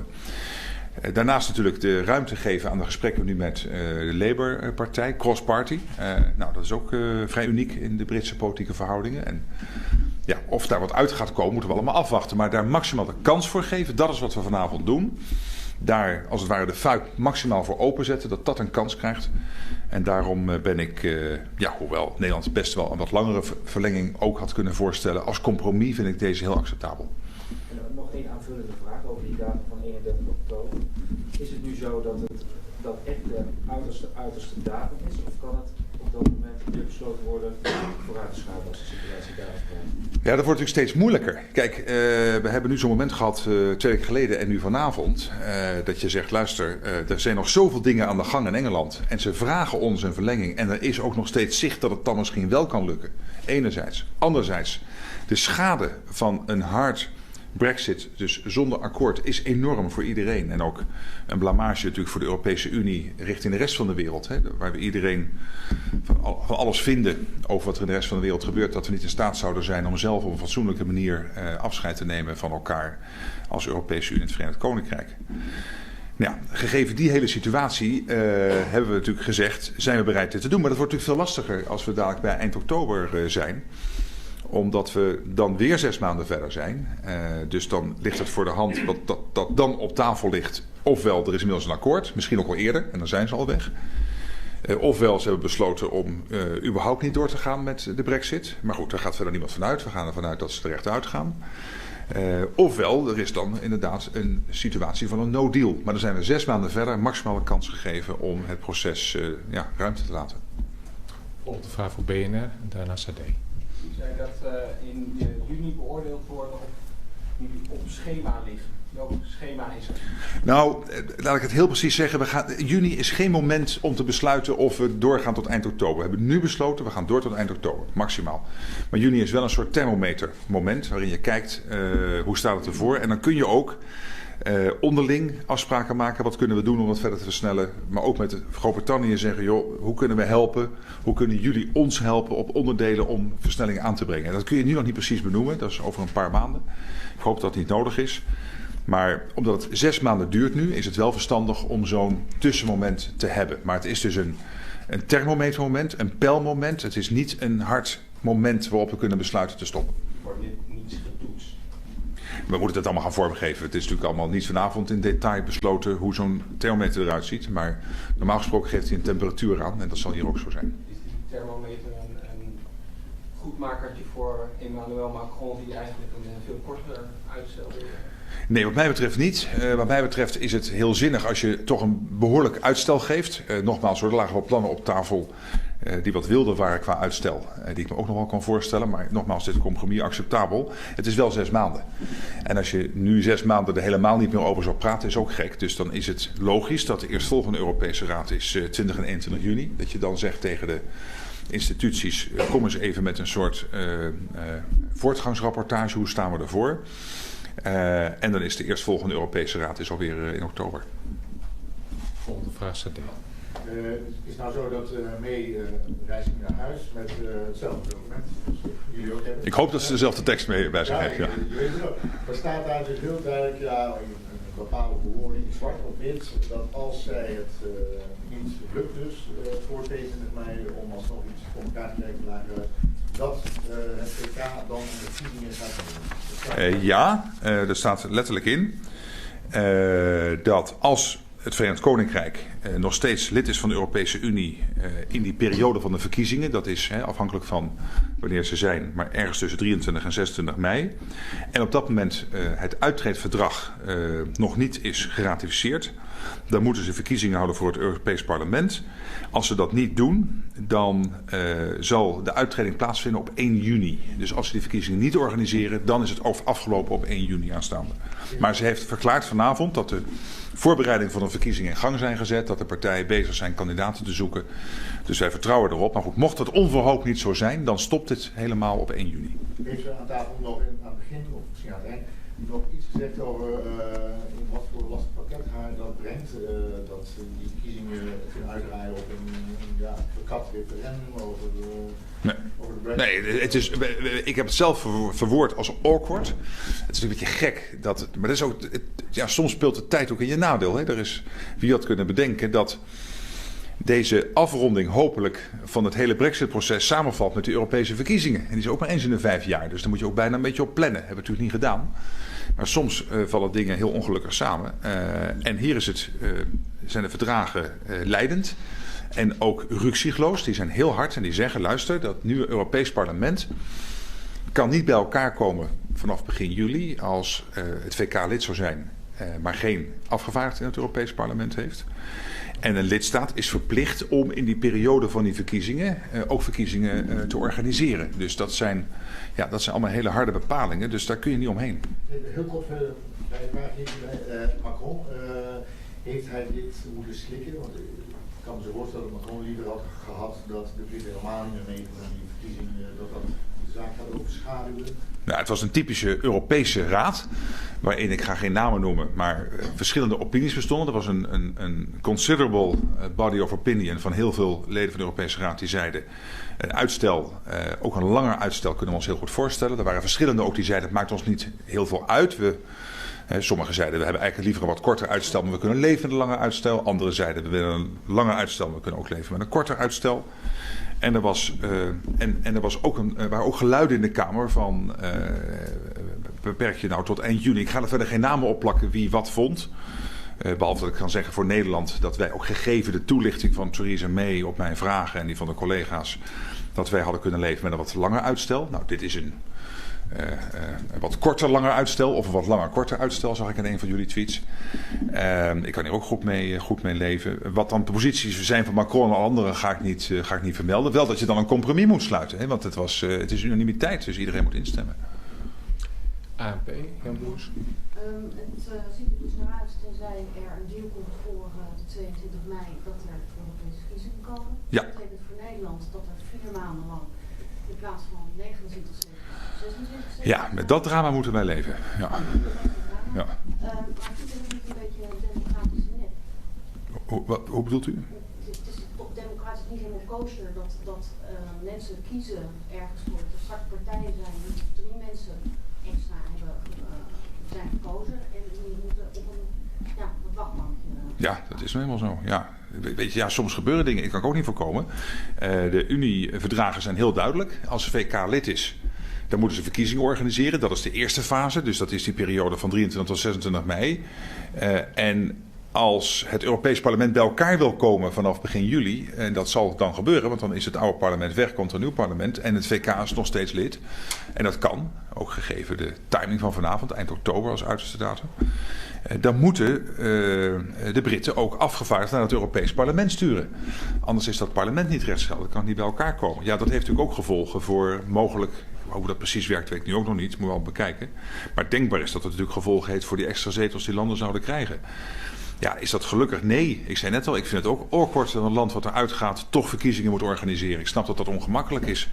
Maar het is, sommige dingen zijn onvermijdelijk. En eerlijk gezegd, in de veelheid... Kijk, het is echt heel belangrijk, vind ik, dat we vanwege onze economische problemen als Nederland, maar ook vanwege het aanzien van Europa en de wereld en de grote problemen die er in de wereld zijn en de instabiliteit, dat wij proberen er alles aan te doen om dat vertrek van het Verenigd Koninkrijk op een fatsoenlijke manier te organiseren. Nou, dat is niet makkelijk vanwege alle problemen binnen het Verenigd Koninkrijk. Maar zolang je nog kans hebt dat te bereiken, zo'n no-deal kunt voorkomen, moeten we dat wel proberen, vind ik. En dan is dit een van de gevolgen die we nou eenmaal moeten accepteren. Ongelukkig, ben ik met u eens, maar onvermijdelijk. Next question. Yes. In English. Yes, please. Is this date of the 31st of October a bit like the 12th of April? So 12th of April was supposed to be Brexit Day, Friday. So is the 31st of October going to be another date that comes and goes in the calendar with an EU summit, a European Council 13, 14 days beforehand? And this revision... I may answer question by question because of the late hour. I think there's a difference. And the difference is that we had the date of the 12th of April very soon after the original Brexit date of the 29th of March. And we are still in territory where the British government tries to find support, cross-party now, with Labour, for the to ratify the withdrawal agreement. At the end of October, we are 6 months down the road. We have moved 6 months since early April. So it will be increasingly difficult to grant extensions. And the most likely outcome by the end of October will be either the signing of the withdrawal agreement, and happily, hopefully, already before that date, maybe in June or July or whatever, but latest on the 31st of October, or a no deal. That is the most likely scenario at the end of October. And the difference again is that between now and then, that it will be increasingly more difficult to grant extensions, given that the time has moved on and all the alternatives have then, well, logically and most probably have then be evaluated. But you had a second question, which I got off. Any questions? Okay, financial times. What is Marine Conference? Yes, good to see you. What is the point of June as a review date? And also, we're in a situation where we'll now spend the June summit and the October summit still talking about Brexit. Are you not fed up, and would you not like to talk about the strategic visions for Europe, as you keep telling us that you're interested in? We seem to be too permanently seized on this matter every time the European Council. Well, I'm not too worried about the June Council. I think we will have a report by the institutions, which we can deal with fairly quickly, because there is no formal decision to be made. You might have a discussion on whether enough progress is being made, how we can speed up the process in view of the end date of the 31st of October. But I think it will be a relatively short discussion, and it means that indeed the June Council can concentrate on what it should concentrate on, which is the follow-up of CBU, the strategic agenda. I think we have issues around the Eurozone and the common market to address in June, and those are exactly the items on the calendar and the agenda we need to discuss to move this union of 27 members forward. Last question. That's very last. You said it's going to be increasingly hard to grant further extensions. Can you say at this stage that this is actually the final extension? And could you describe as well the mood a little bit? Are you frustrated with your French counterpart? Well, again, you're questioning who was the one or the two or the three who would have loved to hold on to the 30th of June. But I'm not going to give you names on that. I don't think it should be my role. I can only say that it's my experience that in the European Council you have different views. Most of these decisions are based on unanimity, so you have to come to a conclusion and a convergence of visions and views. And we have done that in the best spirit of the European Union.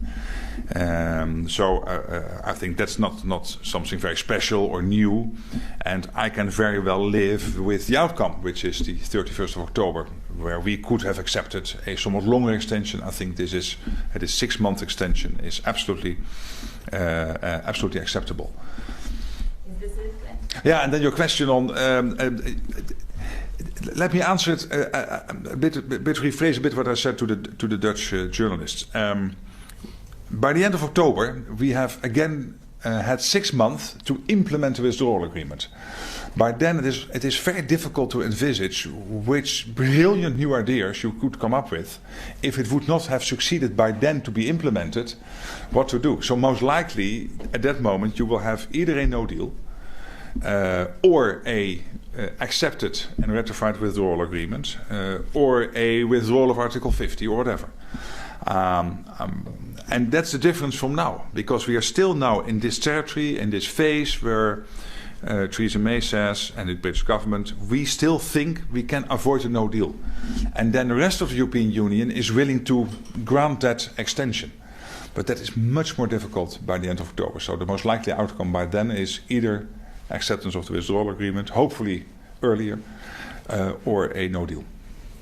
Final question. Thank you very much. Your sincere assessment right now is that Prime Minister Theresa May could pass this deal, or any other solution to avoid that is already Brexit over the next 6 months? And the second question, we've been told that there was a heated discussion between Commission President Juncker and French President Emmanuel Macron, so I don't know if you could confirm that. And if that reflects the overall, the atmosphere inside the room that Macron was really against the wall and the rest of leaders were pushing. Again, I'm not putting names on who was taking which position in the debate. It's true that we had views on the table stating that the end of June would be better than a long or longer or somewhat longer extension. There was a considerable body of opinion favoring a longer extension, and in the best European spirit we came to a compromise which I think is very much acceptable. And I saw some of the reports out of the meeting. The meeting itself was cordial. It was amicable. The whole debate was amicable. It's serious business. We all know that we are dealing with serious problems here. But the debate itself took place in a good atmosphere, and it's bound to happen sometimes that within that discussion, one or two colleagues could have a somewhat more tense debate. But I'm not putting names on it or confirming what the reports were. But I'm not too worried about that. I mean, we're all grown-ups and have to deal with these issues. And again, most of the time we do that in pleasant circumstances, but again, the business on hand is and at hand is crucial to deal with in a sensible manner. And the first question, sorry, you sincerely. Yes, I believe that Theresa May is doing everything she can to get the withdrawal agreement accepted. Clearly, she was not able. The British government, was not able to get it through the House of Commons. In the 3 votes which were held, I mean, the people voting against it was an increasingly smaller number, but at the end of the day, they were not successful. Now the cross-party talks take place, and I believe there is a huge interest, both in the UK and the rest of Europe, to make sure that we can show the rest of the world that we are able, in a world which is increasingly unstable, look at what happens with Russia, the unpredictability of the new American administration, what's happening in Turkey, China, that we want to present to the world a picture of the European Union which is able to solve issues like this in an acceptable manner, in a grown-up way. And in that sense, I'm positive that she will succeed. Okay, thank you very much. Dat denk ik niet. Geloof ik niet, want dat is echt ook voor de zekerheid.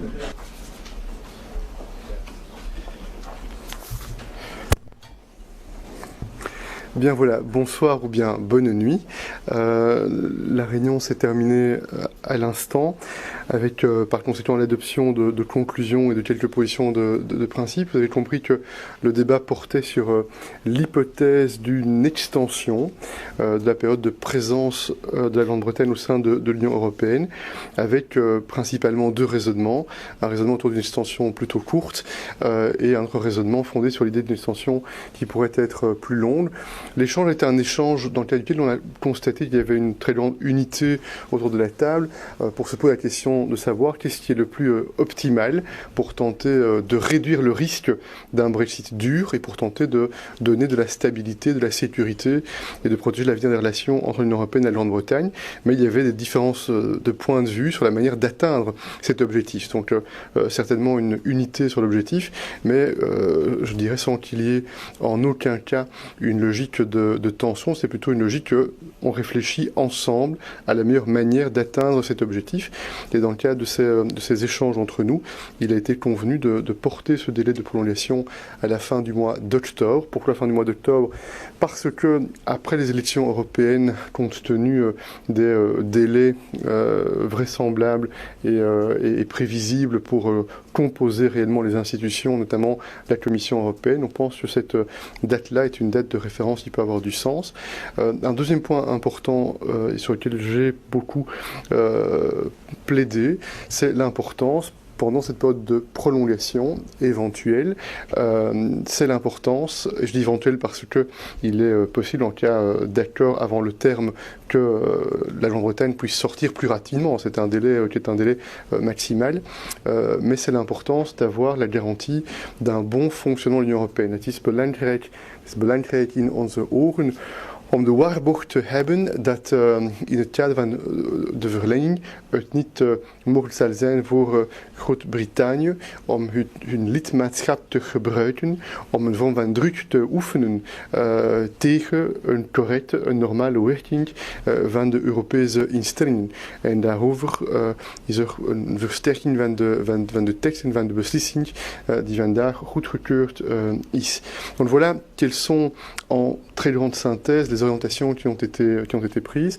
Un mot encore sur la réunion de coordination qui a précédé le début de la réunion européenne avec les pays de la mer du Nord, les pays frontaliers de l'Union européenne. Nous avons convenu lors de cette rencontre, après avoir échangé sur l'état d'avancement des préparations dans le cadre de l'hypothèse du Brexit, nous avons convenu de renforcer, d'amplifier les échanges d'informations entre nous sur les aspects techniques, logistiques de la préparation, pour avoir tous le même niveau d'information et voir de quelle manière on peut resserrer encore de manière utile des coordinations, des coopérations dans la perspective de ce Brexit. Par ailleurs, je rappelle que la Belgique a pris des dispositions en libérant des moyens additionnels en 2019 et en 2020, en lançant des recrutements de personnel supplémentaires, notamment pour les douanes, pour les inspections économiques, pour les inspections vétérinaires, pour la police par exemple. Voilà, zijn er vragen? Je vous en prie. Sur la date d'abord, deux questions sur la date.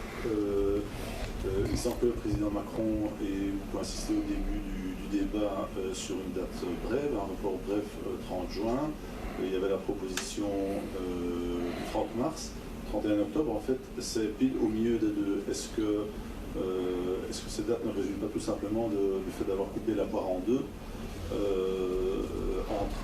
Il y a deux dimensions. Il y a une dimension de compromis, puisqu'il y avait effectivement des arguments à la fois pour un délai court, il y avait des arguments pour un délai long.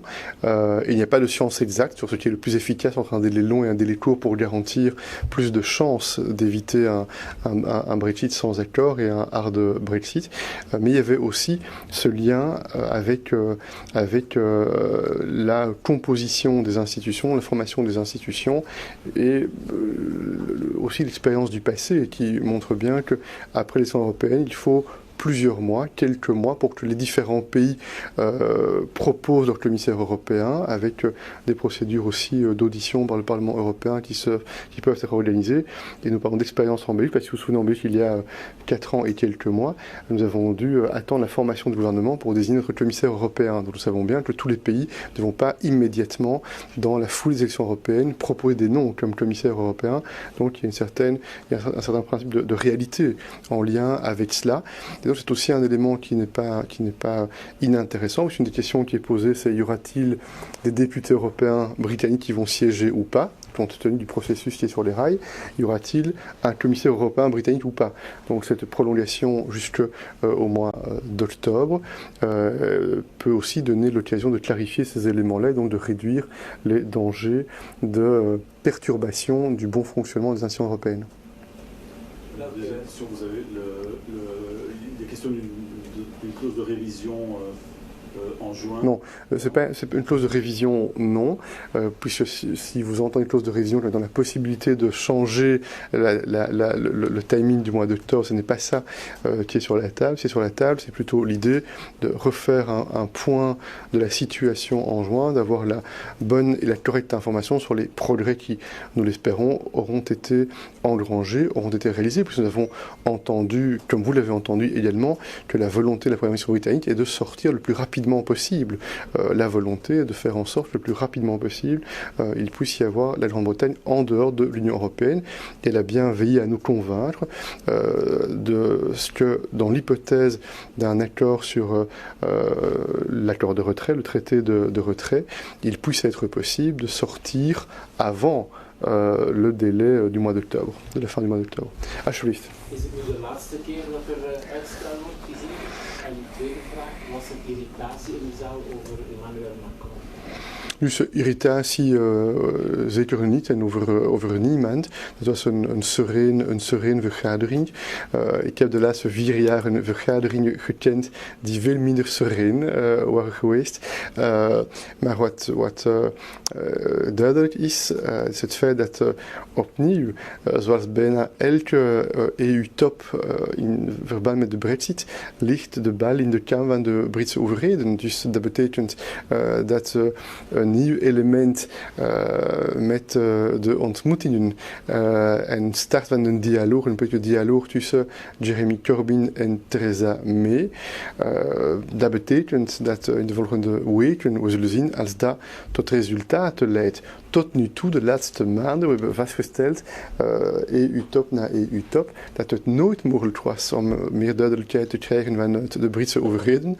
Nu dat een andere aanpak gekozen is in Groot-Brittannië, zullen we zien als dat tot meer duidelijkheid leidt. Welke garanties heeft u gekregen dat de Britten de Europese Unie niet zullen kunnen gijzelen? En de tweede, houden die garanties nog stand als Theresa May een opvolger krijgt? Ten eerste, we hebben een paar juridische informatie en technische informatie van de commissie gekregen met argumenten die tonen dat de mogelijkheden voor Groot-Brittannië om de instelling te gijzelen zeer beperkt zijn. Punt 1. En punt 2, de tekst is versterkt in de mate dat de tekst spreekt over 2 verplichtingen. Ten eerste een verplichting om hun eigen engagementen te respecteren. In de brief voor Donald Tusk hebben we een engagement genomen om loyaal samen te werken tijdens een eventuele verlenging. Maar er zijn ook verplichtingen op basis van de verdragen. En de tekst maakt duidelijk dat de 2 engagementen moeten gerespecteerd zijn. Een unilateraal engagement, punt 1, maar ook de engagementen op basis van de verdragen. Van loyale samenwerking in het kader van de werking van de Europese instelling.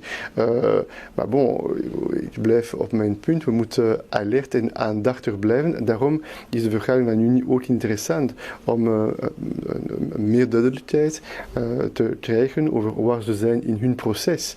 Omdat als ze in staat zijn om sneller buiten de Europese Unie te stappen, dat beperkt ook de risico's voor een vorm van gijzeling van de Europese instellingen. Oui, j'en prie. Ces dernières semaines, on a entendu des leaders européens et des commissaires dire que le deal était probable ou très vraisemblable. La Commission a fait défiler des commissaires qui sont venus présenter tous les plans de préparation pour le Brexit. Est-ce que la décision qui a été prise aujourd'hui, ce n'est pas un peu faire retomber la pression sur le Royaume-Uni, parce qu'on a l'impression que cette pression était très forte les derniers jours, et que là, bon, il y a la date du 31 octobre, on verra si c'est final, on va voir comment ça va se dérouler chez eux, et que finalement, il n'y a plus tellement de pression sur eux que les Européens ont montré qu'ils voulaient avant tout éviter le mur.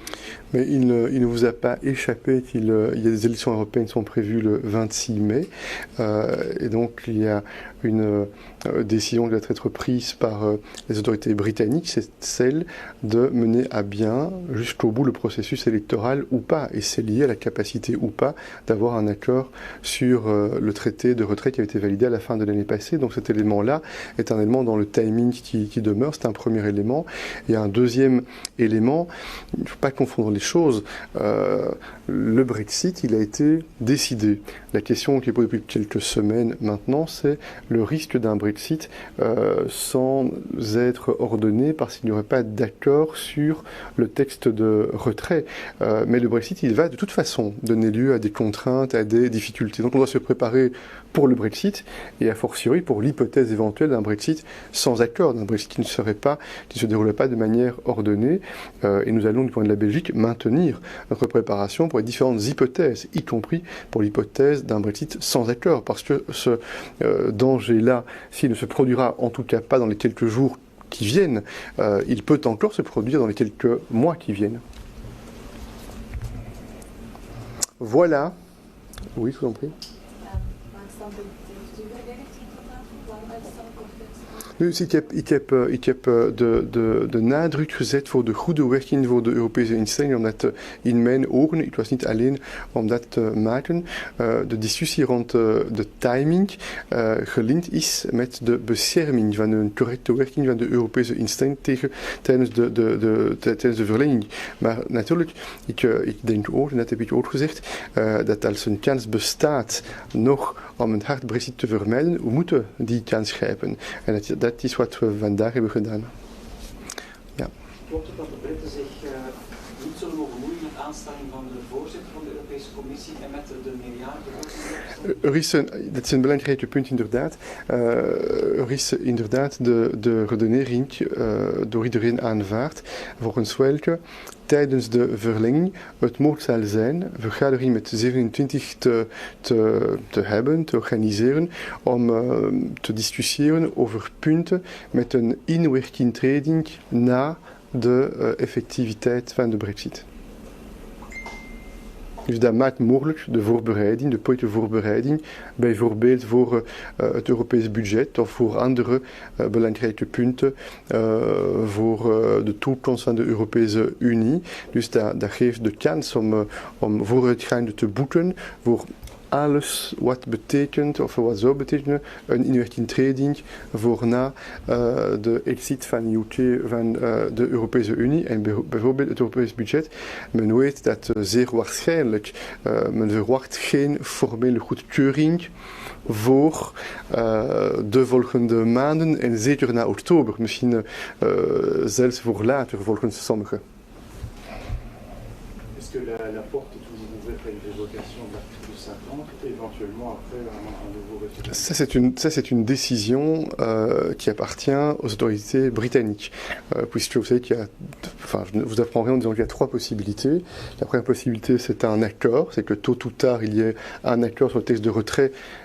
Et chacun a bien compris que c'était le seul accord possible. Nous l'avons répété avec constance, nous l'avons répété encore aujourd'hui. Donc il n'y a pas question, d'ailleurs il n'y a pas de demande de Theresa May par rapport à cela, de réouvrir la discussion sur l'accord de retrait. Donc premier point, un accord. Tôt ou tard, un accord, et Theresa May semble encore être convaincue qu'elle peut, dans les prochains jours, les prochaines semaines, obtenir un accord du Parlement britannique. Soit il n'y a pas d'accord, s'il n'y a pas d'accord, effectivement, on se trouve dans les conséquences d'un Brexit qui est présenté comme étant dur, soit l'article 50 est révoqué. Et cette option-là, l'article 50 qui est révoqué, c'est la responsabilité unique des autorités britanniques. Ce n'est pas les 27 pays qui ont cette faculté de révoquer l'article 50.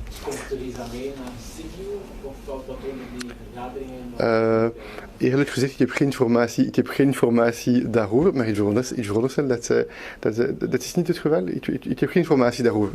Ik ben voorzitter, ik ben geen... On sait ou pas? Nog niet beslist. Voilà. Real time. Oké. Dank u. Goedenacht. Succes. Pronto, muito bem. Então terminou esta reunião do Conselho. As conclusões presumo que tenham sido distribuídas e, portanto, o Conselho decidiu aprovar uma extensão do artigo 50 até ao limite do dia 31 de outubro deste ano, sendo certo que se até lá for aprovado pelo Parlamento pelo Reino Unido o acordo de saída, ele entrará em vigor no primeiro dia do mês imediatamente seguinte à sua aprovação. Em junho faremos um ponto da situação sobre como têm evoluído os acontecimentos e naturalmente ficou estabelecido que se até ao dia 22 de maio o acordo de saída não estiver aprovado, o Reino Unido compromete-se a organizar e a participar nas eleições europeias, como acontece com qualquer outro Estado-membro. Quanto ao mais, ficou reafirmado que não há reabertura da negociação do acordo de saída, que não se iniciará a negociação da relação futura, havendo naturalmente abertura para se poder rever a declaração política relativa à relação futura com o Reino Unido em função daquilo que for o resultado das negociações em curso entre o Governo do Reino Unido e o Partido Trabalhista. Achou suficientes as garantias da Primeira-Ministra britânica para avançar no processo ou não? As garantias foram muito claras quanto àquilo que era essencial, que era que, permanecendo no Reino Unido na União Europeia, agirá como um parceiro leal, com uma cooperação sincera, tendo em vista a persecução dos objetivos da União. Isso foi claramente expresso na carta que enviou ao Conselho, foi claramente expresso na intervenção que fez no Conselho e no ponto 7 das conclusões o Conselho não só toma nota deste compromisso que o Reino Unido assumiu relativamente ao seu comportamento no seio da União. E por que não uma extensão ainda mais longa, como propunha o Presidente Tusk, até 30 de março? Não corremos o risco de estar aqui novamente no final de outubro? Sim, é um risco efetivo. Enfim, havia várias visões sobre o grau de extensão que deveria existir.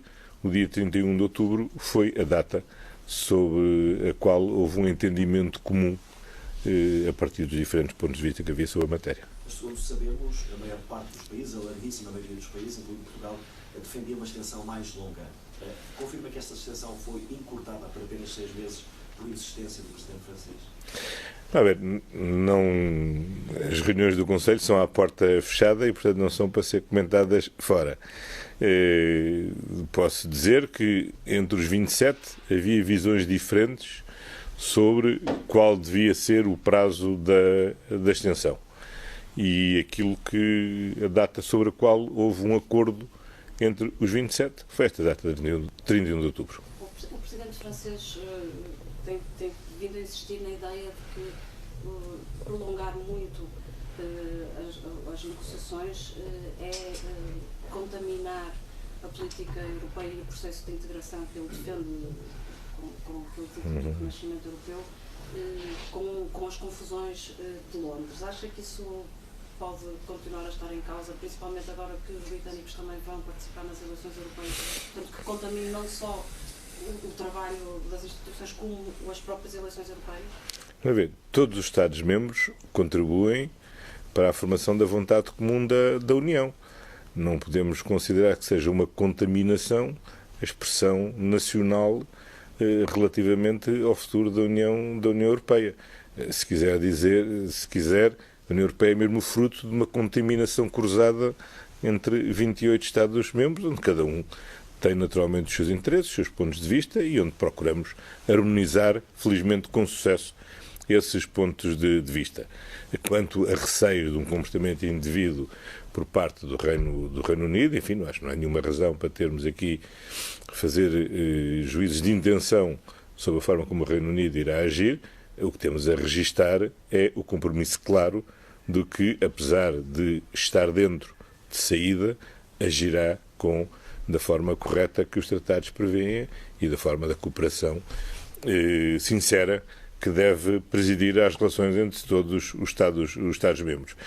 Se é mais vantajoso uma extensão ou uma clarificação, primeiro, o que eu acho que é absolutamente essencial é evitar a todo o custo uma saída desordenada.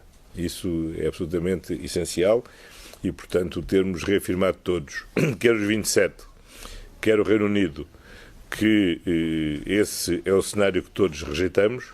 Acho que é um fator de confiança importante para os cidadãos europeus no Reino Unido, para os cidadãos britânicos que vivem na União Europeia. É um fator de confiança para as empresas e para o desenvolvimento da atividade económica e esse era o primeiro objetivo que era necessário assegurar. Em segundo lugar, acho que é importante que todo este processo seja conduzido da forma mais harmoniosa possível para que a futura relação com o Reino Unido possa ser a mais próxima possível e, portanto, não tínhamos o cuidado de evitar abrir agora feridas neste processo de saída que depois são mais difíceis de sarar e só dificultarão o estabelecimento da relação futura. Esta claramente não foi a extensão longa que o Sr. Primeiro-Ministro defendeu à entrada. Sai daqui decepcionado?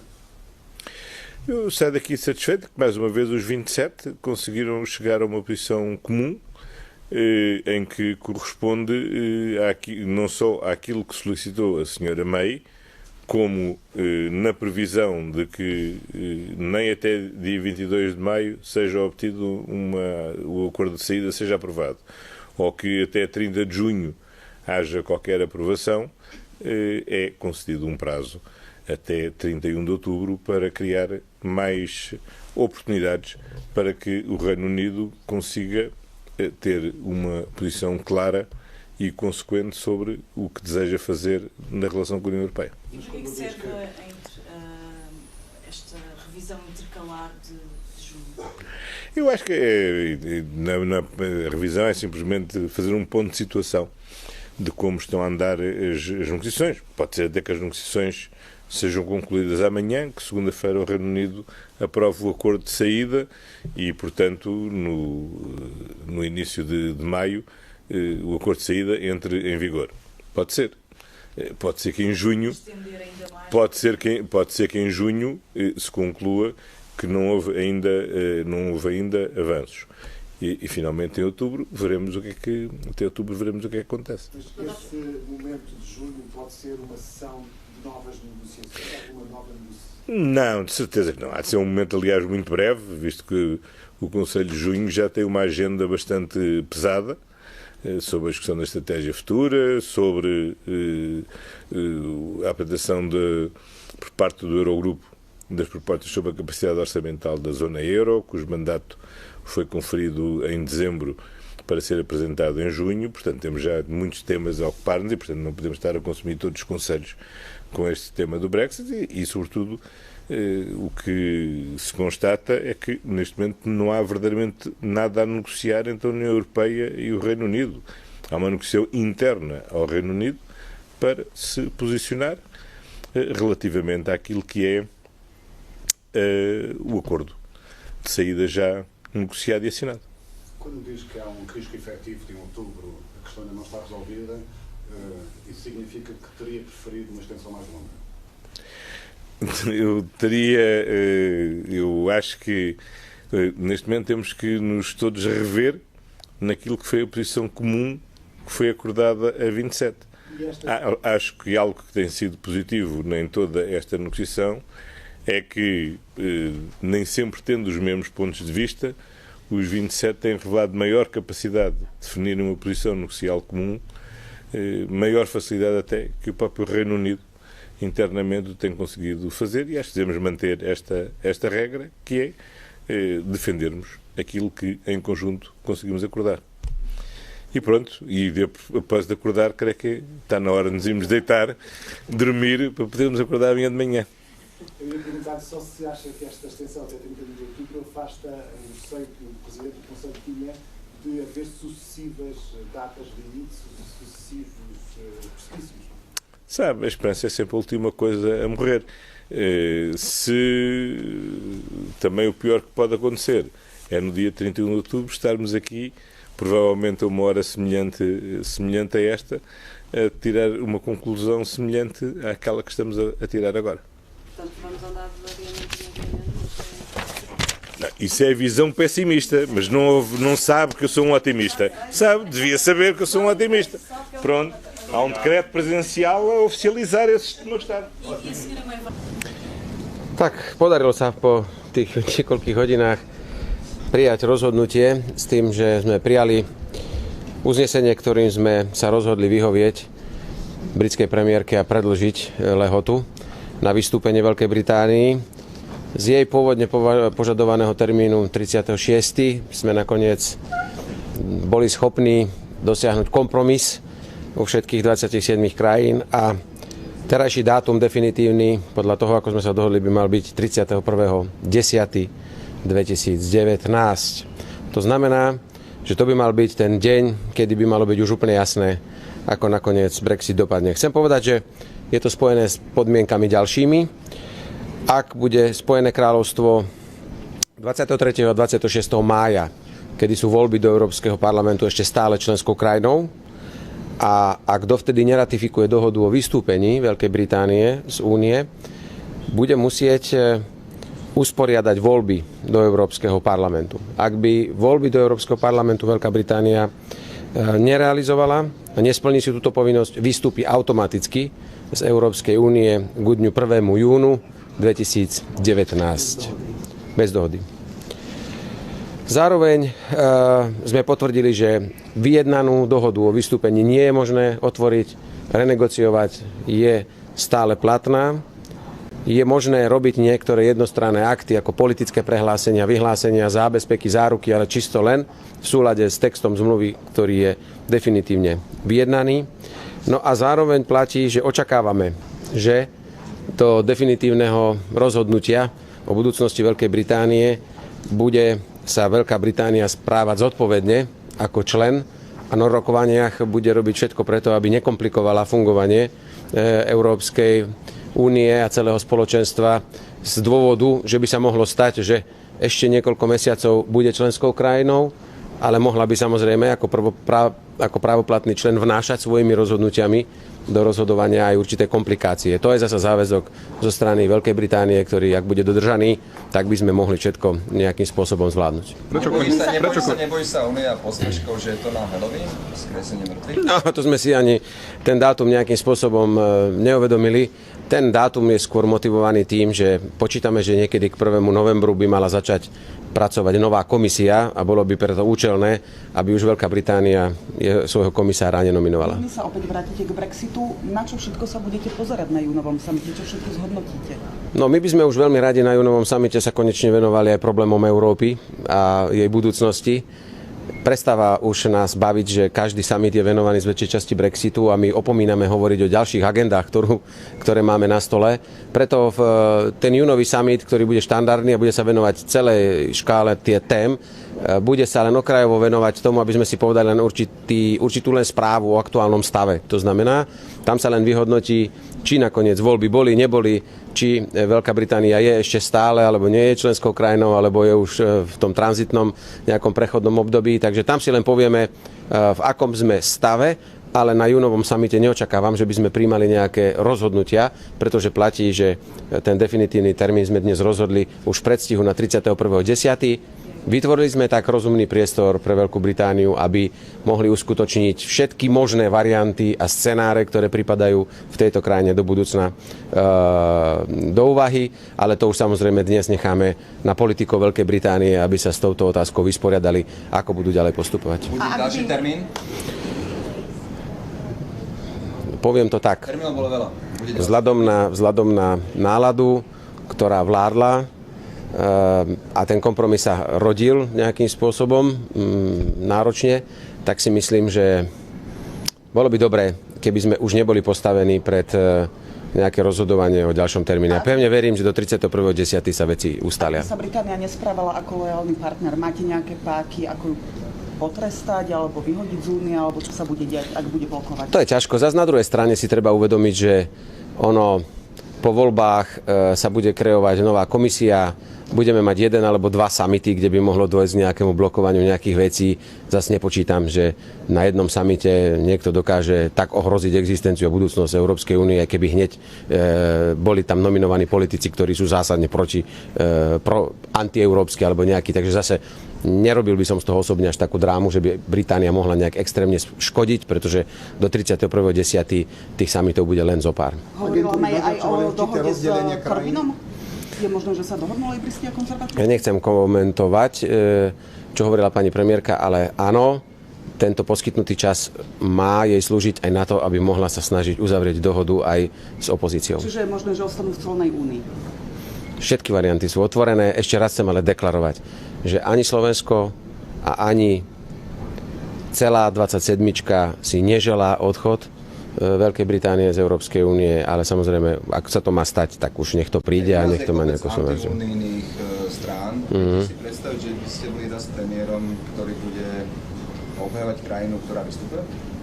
Nie, to osobne si neviem predstaviť a to by asi vzhľadom na moje presvedčenie a jasné stanovisko, že Slovensko patrí do Európskej únie, asi by nebolo zlučiteľné s funkciou predsedu vlády, ak by som bol nútený prezentovať a oznámiť, že Slovensko chce alebo mieni vystúpiť z Európskej únie. Naznačili agentúry a zdroje, ktoré že boli rozdelené krajiny dneska, že Francúzsko bolo do 30. júna z podporu viacerých krajín. Kde bolo Slovensko v tomto táborovom rozložení? Slovensko bolo v tom väčšinovom zoskupení, kde bolo gro krajín, ktoré preferovalo predĺženie termínu na čo najdlhšie obdobie s tým, aby sme vytvorili dostatočný časový priestor a aby sme sami seba nestresovali každý druhý mesiac potrebou predĺžovania nejakých termínov a skôr sme týmto dlhším predĺžením chceli opäť vrátiť tú loptičku na stranu Veľkej Británie, aby mala dostatok času a konečne prišla s nejakým rozhodnutím. Aj pozícia V4 bola totožná aj s pozíciou Slovenskej republiky a my sme sa všetci 4 už predtým na koordinačnom stretnutí zhodli, že my podporujeme akékoľvek veľké a zásadné predĺženie tejto lehoty. Ktorý je najväčší problém podľa vás, ktorý vyniká na pozadí Brexitu, dôležitejší, ktorý má riešiť Európska únia? Ako môžeme povedať veľa toho, ale čo je nejaká taká veľká vec, ktorá naozaj uniká na pozadí Brexitu? Ja si myslím, že na tej agende lídrov je toho viacej. My musíme zásadne hovoriť o nasledujúcom a nesklzol by som iba v tej debate iba k rozpočtu viacročnému finančnému rámcu, ale celkovo máme definovať priority na nasledujúce obdobie a na nasledujúcich 10 rokov, ako sa má únia vyvíjať, ako má reagovať na globálne trendy, aby si zachovala svoje miesto v tejto moderne meniacej sa dobe, aby sme nezaostávali v konkurencieschopnosti za Spojenými štátmi, rýchlo rastúcou Čínou a postupne sa síce v niekoľkoročnom závese aj Indiou, ktorá začína predstavovať takisto veľký ekonomický priestor. Preto tomuto sa musíme venovať, aby sme zachovali konkurencieschopnosť a rast u nás, pretože vidíte, že tá hospodárska situácia pravdepodobne zase dozná nejakých výkyvov a oslabení a na toto všetko musíme reagovať. Toto sú veci, o ktorých by sme radšej hovorili a nie venovali do 2 rána čas na diskusiu o Brexite a v skutočnosti hľadali len dátum, na ktorom sme sa o 2 ráno dohodli. Prime Minister, BBC. It took more than 6 hours. It's now 2 o'clock in the morning. Why did it take so long to do this? You know what? It is normally that this is not a very effective body, let's say. The Prime Ministers like to speak a lot, even when they are in a closed room, when nobody is listening to them. But I'm not criticizing, I am one of them. But sometimes I think to make a decision or to find a compromise, to find a date, it could take shorter time than this time. But it was not a difficult debate, but you know, everybody was presenting his own view on this, and then of course commenting if it should be December or March even next year, or we should accept the wish of Theresa May, 30th of June. So, but you know, you see, we spent 6 hours on that. What do you think you've now achieved? I think now we gave Great Britain a chance and enough time to really make some final decision and to say to citizens in the United Kingdom and also in the whole Europe what is the future of our future relationship. Enough time to leave or enough time to change our minds? My wish is that it is enough time to change their mind. Thank you.